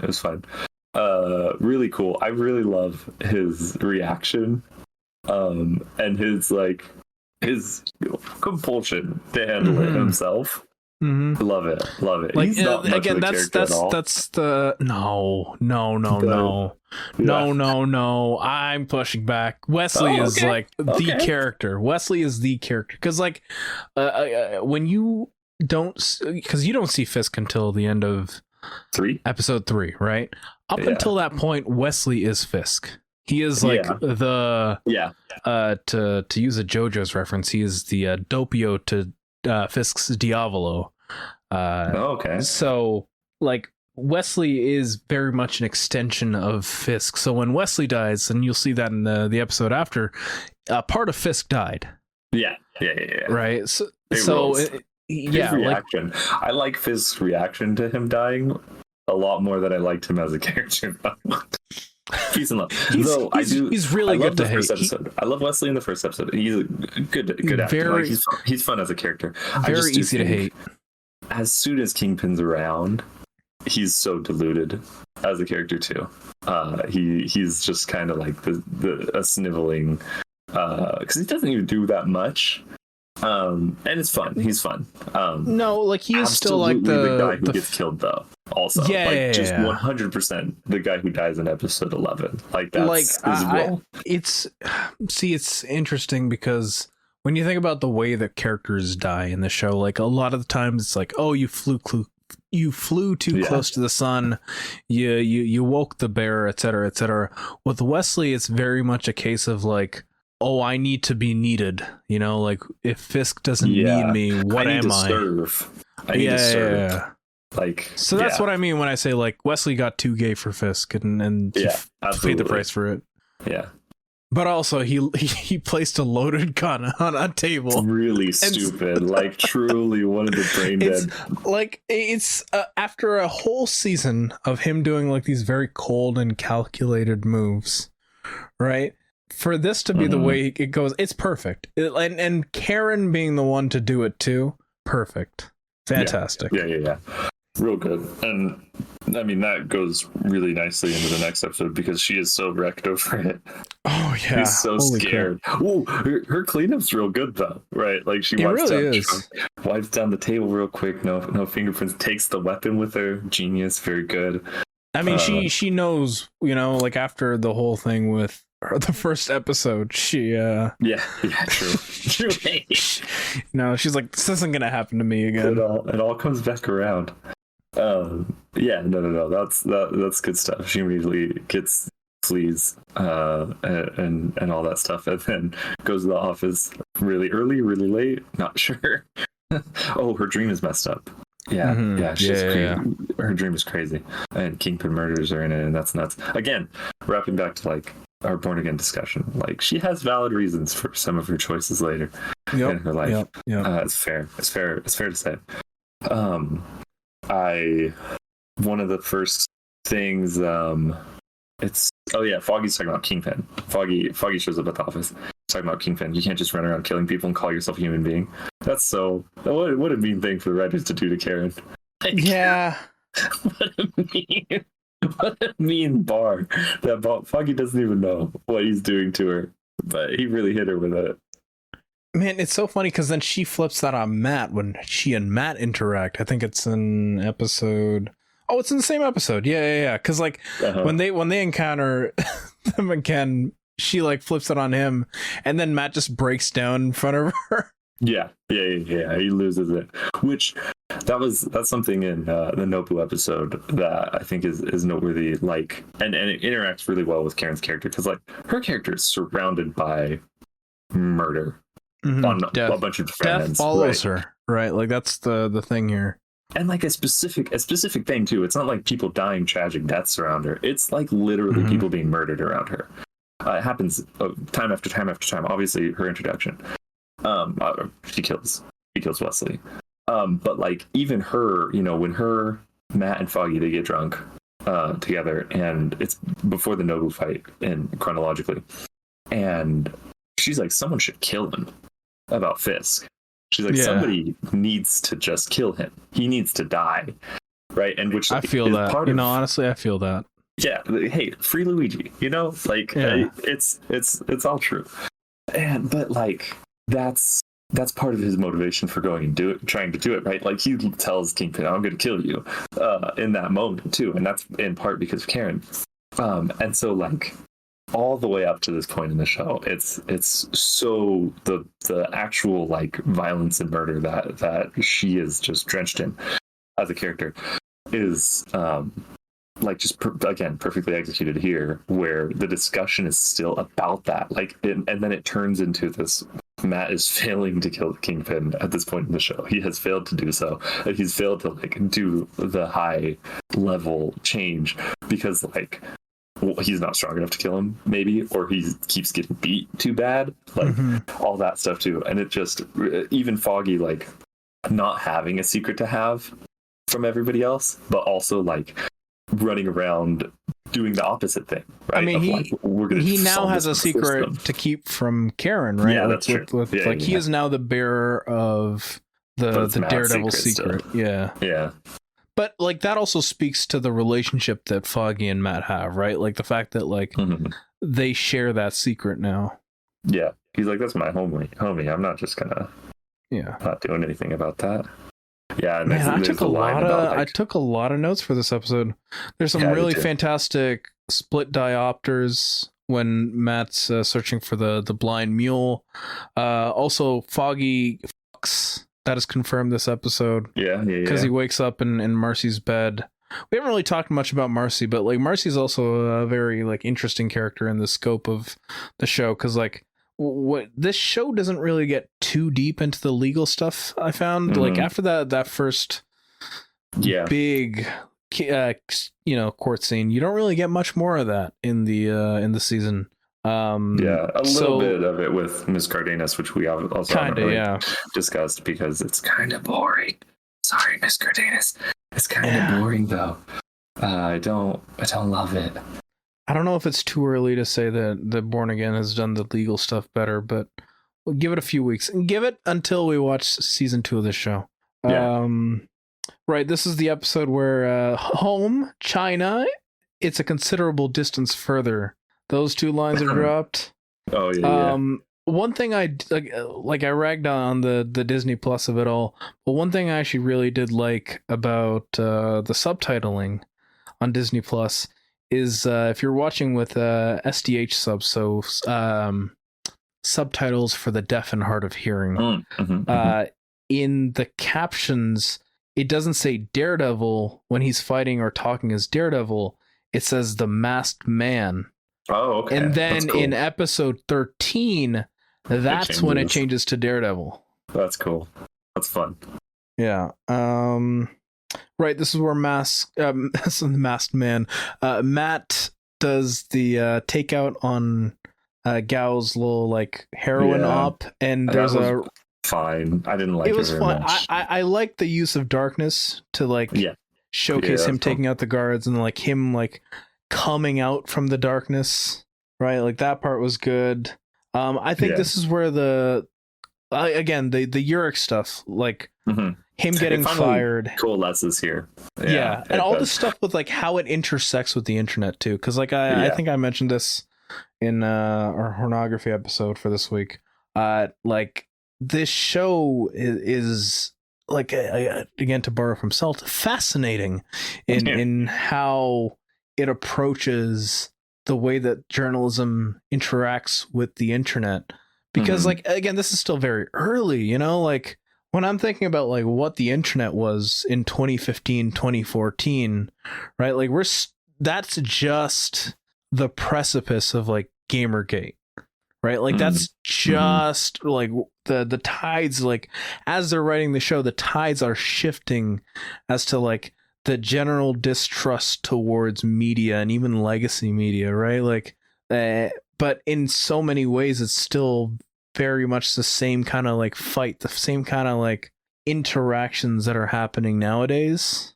And like the, I don't want to say stubbornness, but like Uric kind of is a Luddite in some ways, like the rejection of like using the internet up until this very moment, right, to showcase his story because of the skepticism of like how the internet propagates information.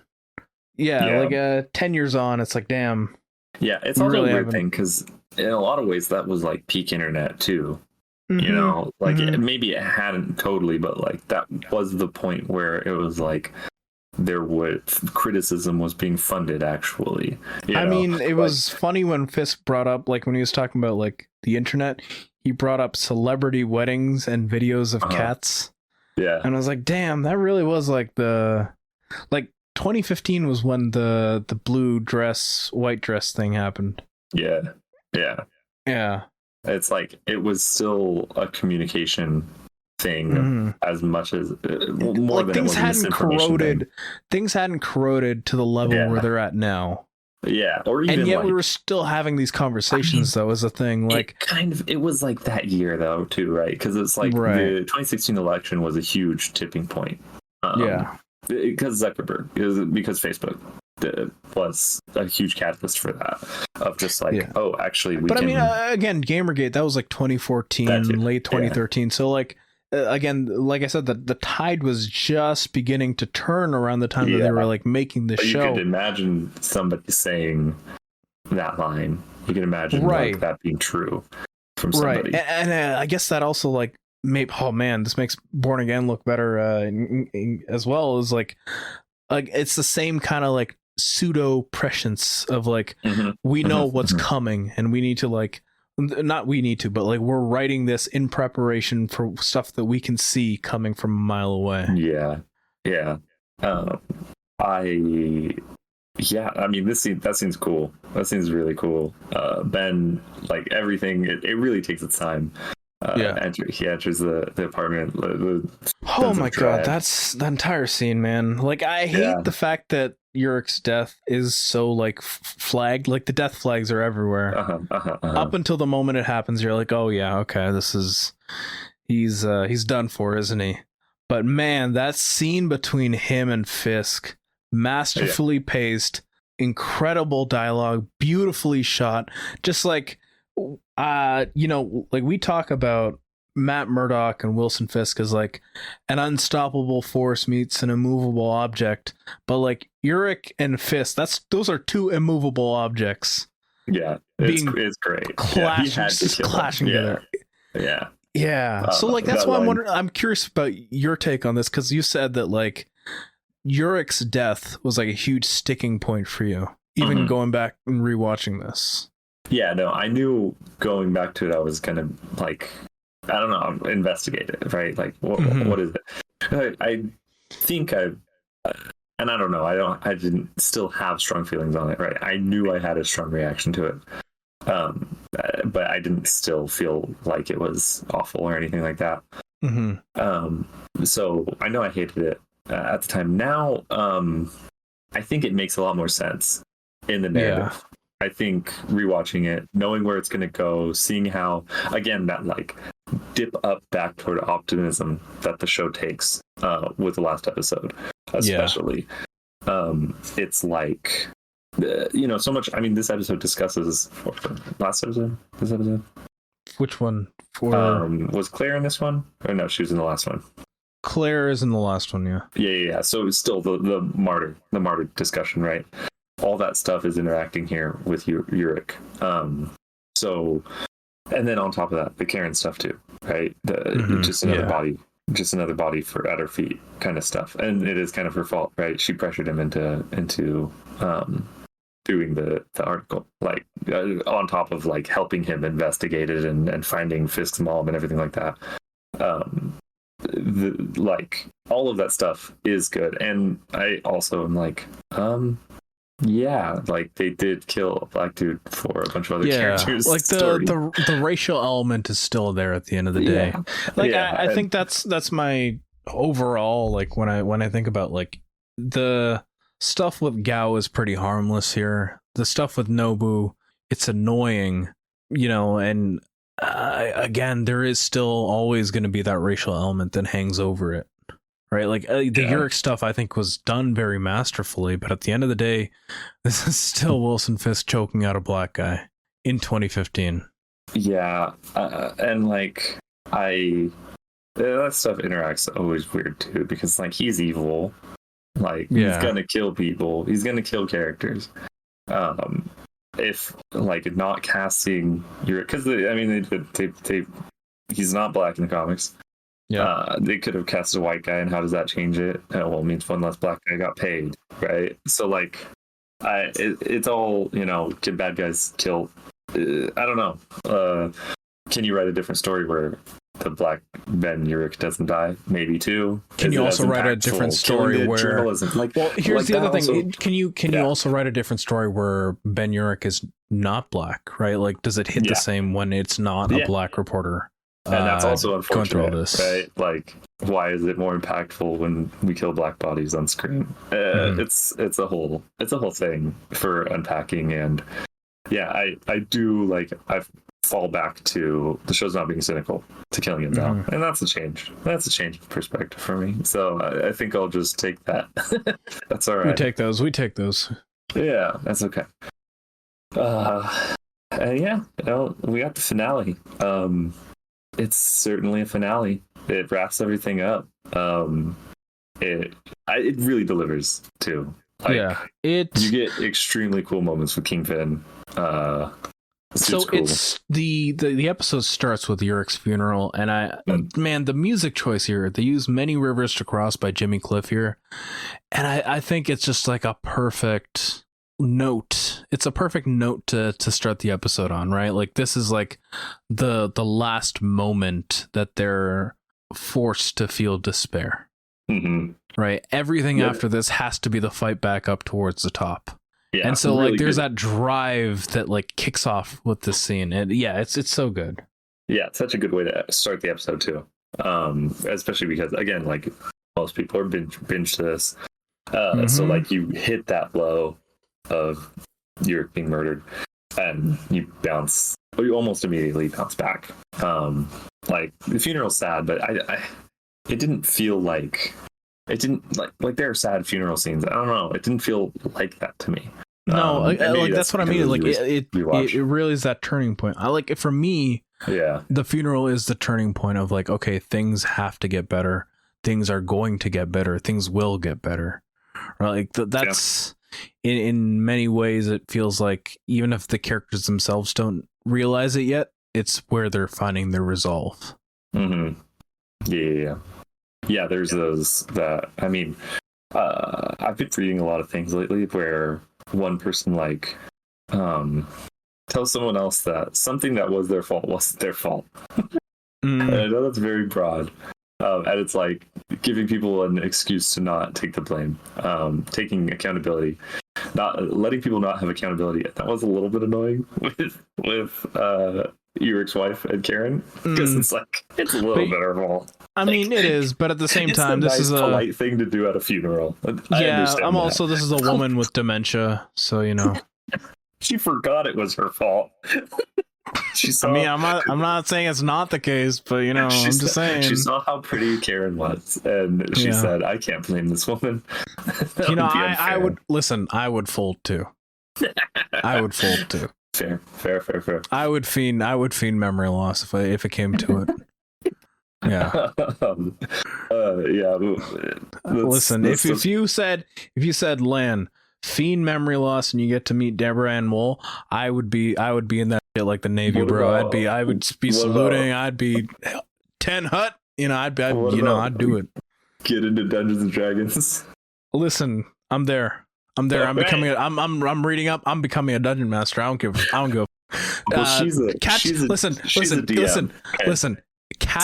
Catch our bonus series where we finally do our D&D bonus series, when we do a D&D campaign on the bonus side on patreon.com/midnight grappler animals. When that happens, you know what's going down. You know what's happening. We're sending you the link. Yeah, free. She can get it free. Yeah, $0 a month. She doesn't even have to pay $5 a month, and it's crazy. $5 a month. That's probably nothing to her, but still, we will send it to her for free when we do our D&D campaign bonus episode. I'm telling you right now, because I'm gonna do that. I will do that. Where were we? Yeah, episode 13. Oh right, this is where Owlsley dies. Man, I think I mentioned this earlier. Man, I wish he stuck around longer. Yeah, like even too, like most people are like, oh, I wish Ben Urich stuck around longer. I wish Wesley stuck around longer. Nah, man. Leland. I wish Leland stuck around. Owlsley, I wish he was around. Yeah, I miss him. I miss his Excel sheets. Yeah. You know he had some good ones. Yeah, he ran those spreadsheets like the Navy.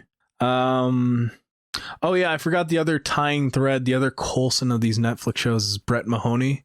Because I hadn't thought about it until now, but like, yeah, Brett shows up in every other show. Oh. Jessica Jones, Luke Cage. I also forgot that. Maybe Iron Fist too. I don't remember. But probably, yeah, but he's one of the other Coulsons of this micro universe. Yeah. So I mean, I feel like the Foggy and Matt stuff does wrap up a little easily. Kinda, but okay, I mean, like they reconciled, but Foggy still isn't on board with Daredevil, which I like. Like, Matt still has to convince him, like, hey, man, I have to do this. You know, like I get that you don't approve, but like people are gonna die if I don't. And Foggy still has to like reluctantly say yes. It's not like, okay, I understand. And it's just like, fine. Yeah, it feels a little bit like congressional Democrats though. So, you know. I mean, what does that say? What does that say? You know, on a meta level, what does that say? Okay. Foggy's a liberal. That is what it is. Yeah. What's that? It's okay. We can keep going. Turk getting chased in slow-mo to Nessun Dorma was really funny. Yeah, the whole sequence set to Nessun Dorma, because like that song has been ruined for me now because of all the NBA YoungBoy Bia Badoobie memes. So when I encountered that song again, I was like, damn, okay. But yeah, funny scene. It's a really funny bookend to Turk's whole thing. Like, he started this season again trafficking women, and now he's getting chased in slow mo.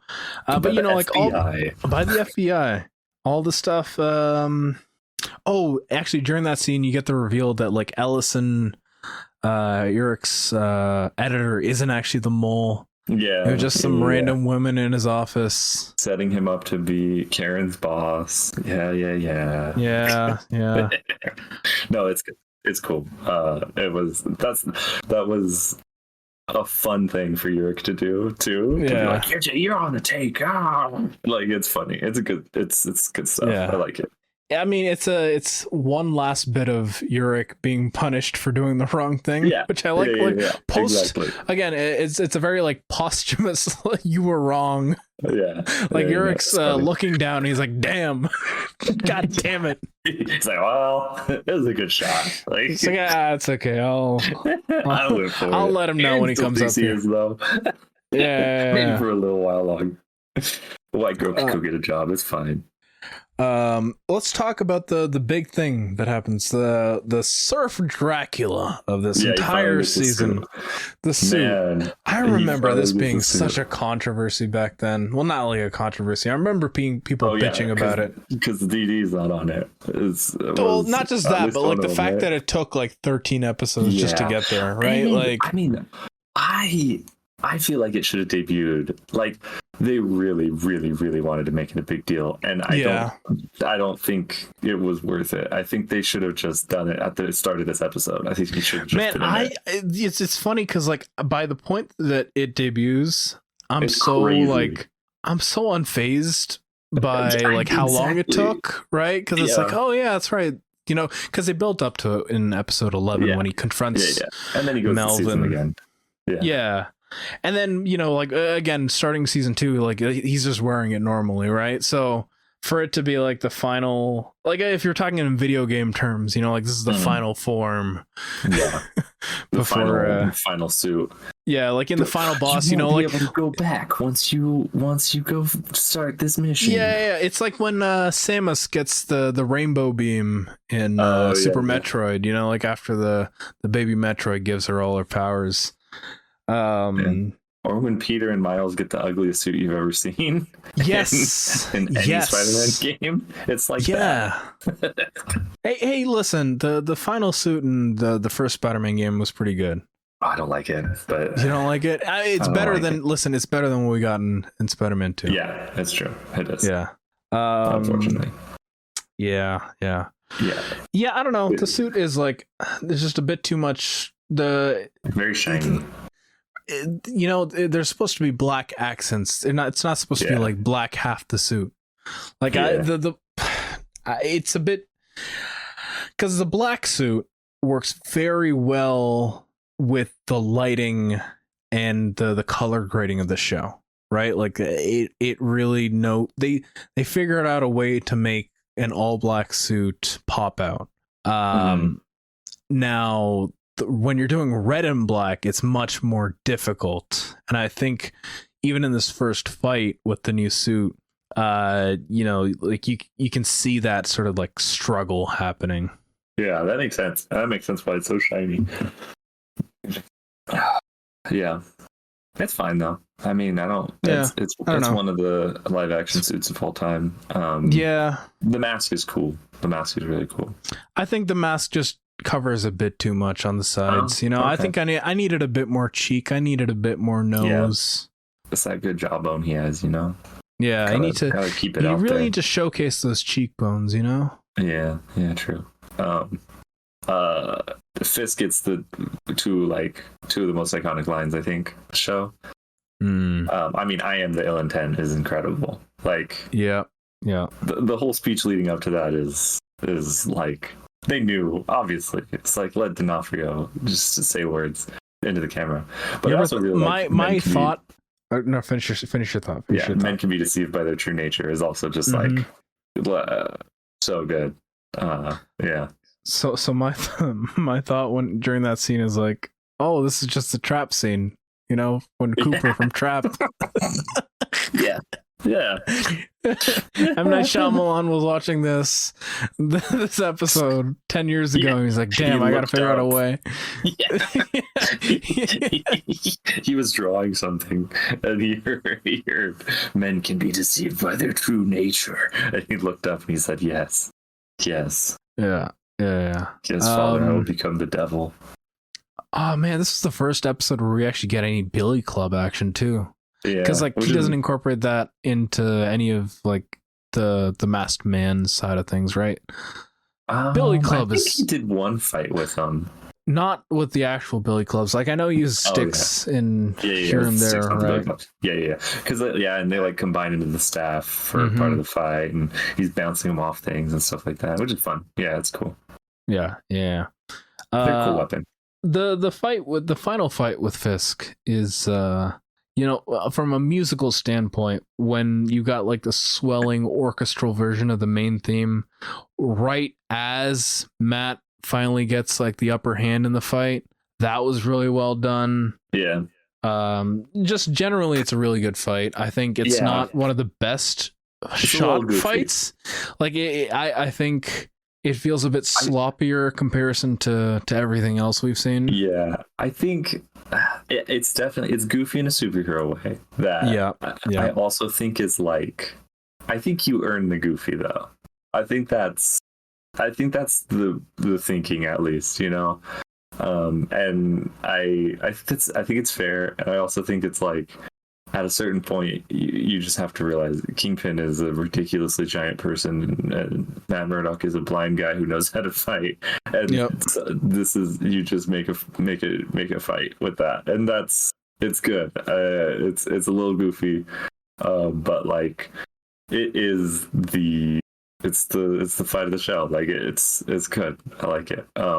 It's not as good as other. It might be the worst Kingpin versus Daredevil fight in the whole show, though. I mean, probably, because like later seasons, they actually do manage to really good figure out the one in the apartment. I will not. Oh yeah, like, it's so good. It's crazy. And even like when he whoops his ass earlier in the season, I like that one because I like one-sided fight. It's fun. I like to see Fisk toss him around like he's a body pillow.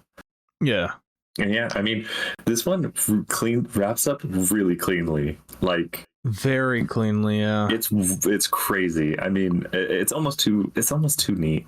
Shout out to the Alex Maleev art on the cover of the newspaper. Like, I don't even understand the logic. Like in real life, don't even think about it. It's a beautiful illustration. I'm pretty sure they just took it verbatim from that issue. I think it was like issue 60. I'm just like, is he on staff? Do you just have a guy ready to like draw? I mean, you know, it's just like how some newspapers have Francavilla to do art for them, right? Like sometimes these guys just show up. Like it's no different than when you know, like your one esoteric comic artist does a piece for the New Yorker. I just like, the New Yorker is obviously the thing, but it's like, this is just a normal like paper. Yeah, it's cool though. I like it. It's fun.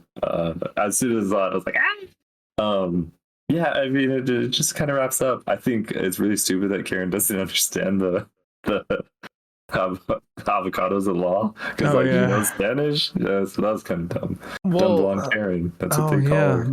But she wasn't there for the inside joke. You know, like you can glean some things. Yeah, sure. Yeah. But if you weren't there for the inside joke, you wouldn't really understand why they're saying avocados and not avogados. It's fair. You know? It's fair. Yeah. It's just one last way of saying that she's you know, she might be a part of the group, but she's not one of the boys. She's not. She wasn't there yet. Yet. Remember, it's still Nelson and Murdoch, not Nelson, Murdoch, and Paige. Yeah, I don't even really remember how that really happens either. We'll find out in the next episode of Blind with Justice. Join us next week or last week, depending on if you're us or you, for Green Arrow, and then the week after we'll do Daredevil season 2. Yeah. So that was certainly a season of television. I called it a perfect season of television, and I haven't changed my mind about that. Actually, I lied. No, I haven't lied. I still think it's a perfect season. Like, I think even it's not a flawless season for sure. Yeah. But, no skips though. You're correct in saying no skips. I don't know. I think for me, it's like it floats somewhere around Justified as a series and as a season. It's somewhere at that quality level. I might like it a little bit more because I prefer Daredevil to what Justified does. But that's the categorization. That's where Andor is too. Yeah, Penguin is one tier below. One tier? Only one tier? Because when we were talking about it during our pornography episode, you made it sound like it was like 3 tiers at least. It's not bad. It's the kind of show where when I'm not watching it, I think it's worse. You know, kind of like the Doctor Who aliens that you forget them when you're not looking at them. It's not quite that. But when I'm not watching it, I think it's worse than it is. I'll watch season 2 probably. But it did take me a really long time to get to season 1. Anyway, this is a super long episode. Thanks for listening. You made it. You made it to the end of this episode. Very, very appreciative. You don't have the spiel in front of you, do you? What? You don't have the script. You never do. We appreciate you listening, though. And if you want more from us, if you want our episodes a week early, go over to patreon.com/midnightgrappleranimals. There, you'll find a bunch of bonus episodes. You get episodes a week early. You get extra Discord access. All of that you'll get for $5 a month. What do we get for $2 a month, Len? Episodes a week early, and soon the ability to vote on future episodes. But if you want to listen to Hornography, the thing that we've been talking about and mentioning consistently, and you're wondering why we even called it, is what they're calling it. That is what they're calling it. They're calling it the podcast show of the spring. $5. You can listen to the 0 episode free right now. It's in the main feed. Yeah, but like, come on, 0 episode. What are you? Yeah, come on. The first episode came out this week. It's worth it. Listen, if you like the energy of that 0 episode, again, $5 is all you need. $5 is all you need. It's good stuff. If you want to communicate with us outside of the Patreon or whatever, all of our links to our social media below. Follow us on Bluesky. If you can email us at Patreon. Go ahead and go to patreon.com/midnightgrappleranimals too. But midnightgrappleranimals@gmail.com. You'll find us there. Email us questions, concerns, whatever, thoughts. Go ahead. Join us on Discord, please. It's fun. We get up to discussions. We get to up to some fun, and again, you get special access if you're a backer. And I think that's it. So, Tastemakers grab bag. What you got? I have got... Oh, here's a joke that won't make sense until you watch the next episode. Or sorry, listen to the next episode a week from now. I watched West Side Story. Which one? The 2021 one. Oh my goodness. It's great because a week will pass. You'll have forgotten that this episode. But also a week ago. Yeah, but also a week ago. Because I said, or I will say, sorry, a week from now, I will say, man, I should go see the 2021 West Side Story. And so I did that. It's a good movie. I just think Tony was horribly miscast. But aside from that, very good movie. You know what? I just think that, like, why on earth? Like, you had Mike Face right there. You had him right there. What are you doing? I mean, he was good as Riff. He was good as Riff. Hated it so much. She left the room. She was like, I'm not watching this. I hate him. He's terrible.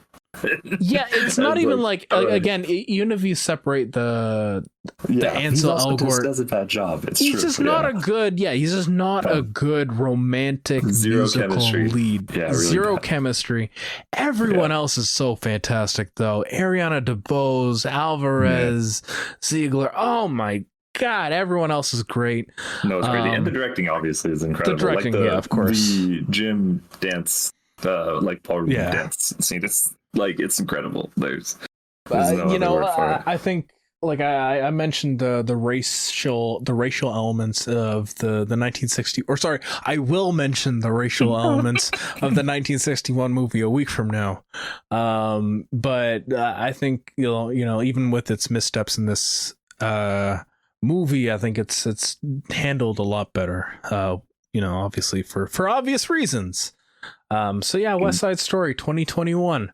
If I could go back and whisper into Spielberg's ear, I would say, hey, don't produce Easter Sunday in 2022.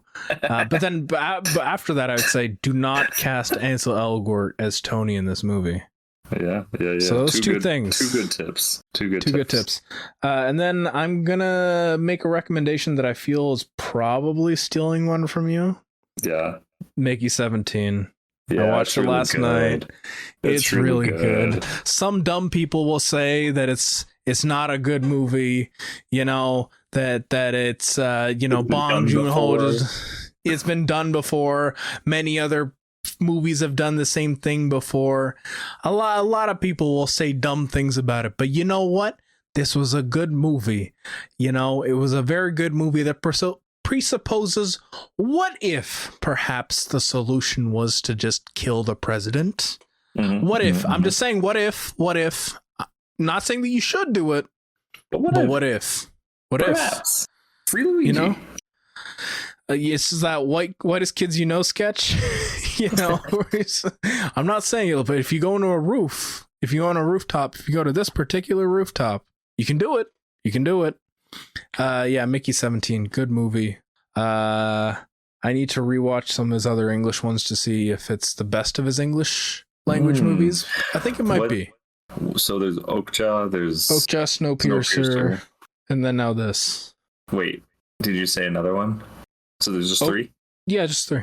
It's the best one, for sure. Yeah. Yeah, there's not. It's his best English language. It's also the one that I think, of the three, it interacts with Parasite the best, too. I like it a lot. It's good. Both Okja and Mickey 17 are downstream of the host, but I think this one has picked up much more along the way, where a lot of the messaging hits better, I think. There is still the Zaslav of it all, you know, that has clearly caused issues that can be seen within the movie itself.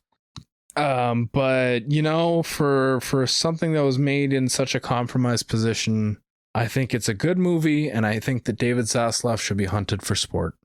Yeah. All right, Keigen, what have you got this week? I have two things. I actually can't remember if I recommended this, so this might be 2 weeks in a row that I do this, but I've been reading the Mignolaverse stuff outside of Hellboy. I don't think you recommended this last week. Or sorry, next week. I continue to read it, and then I go, damn, I've been reading that. I could mention it. And then I forget. Genuinely, I think up to I'm past this point, and it's still good. So I'm not saying it like declines or anything like that. It's just less essential. Up to the end of like the main BPRD series, which now is collected as the BPRD Omnis, and I think it's the 4th or 5th one. I think it's the best shared universe anything ever. Like BPRD especially is the first 50 issues are like amazing. Maybe my favorite 50 issue run on anything too. Like it's 100%. It's up there with like Hickman, Fantastic Four through Secret Wars stuff. It's crazy good. And it also is like, I think the Hickman comparison is big for me because it's like, it's not incredible from the gate either. Like, it's good and there's a lot of cool concepts, and then it just like builds and builds and builds, and it's just like, oh, whoa, this is crazy. It's huge. And then the way it interacts is really cool too, because like I read Hellboy first separately because I was just like, just give me what that is. Give me what Hellboy is. I don't want stupid Star Wars machete reading orders for stuff. Like, just let me just do this simply. And then I went back and read BPRD, and I prefer that. If you want to do the nesting stuff, like, go ahead. It's possible. I just don't care to do that. But BPRD is just like equally as good, at least. It's crazy.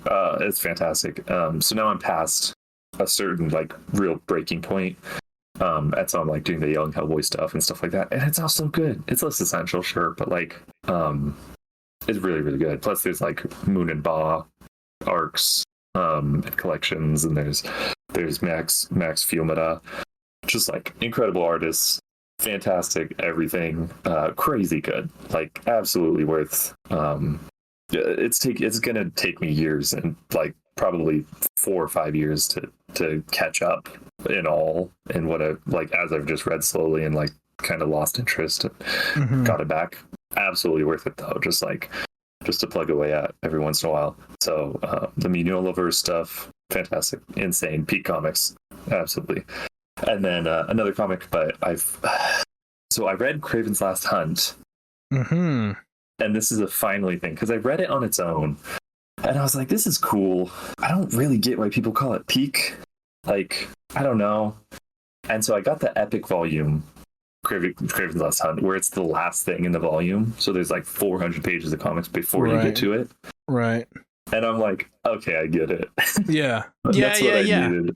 You know, I needed like the context. You needed everything. Like, just like a little bit of context. Yeah. Yeah. It really is one of those things when it's like, oh my God, man. Now you're making me remember. Oh, Lord.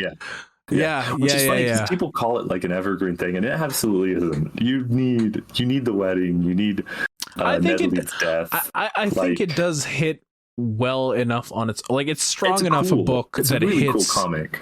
Yeah, but as the like capstone to a whole like sequence of unfortunate events. Yeah.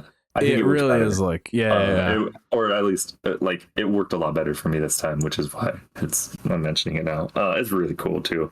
Like, obviously just an incredibly cool looking comic.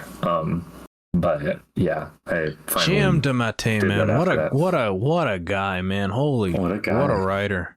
Real comic booker right there. Yeah. But that's it. That's it for the Tastemakers Grab Bag. Thanks for listening again. And damn, long ass episode. Yeah, this is long. We got to do this. We got to do this 3 more times. That's what I'm saying. Hopefully it'll be a morning.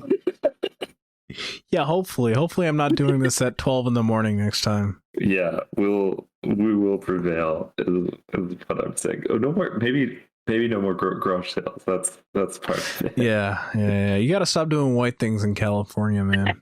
White people stuff, you got to cut down on that. It's spring. Day. That's all right. Anyway, long episode.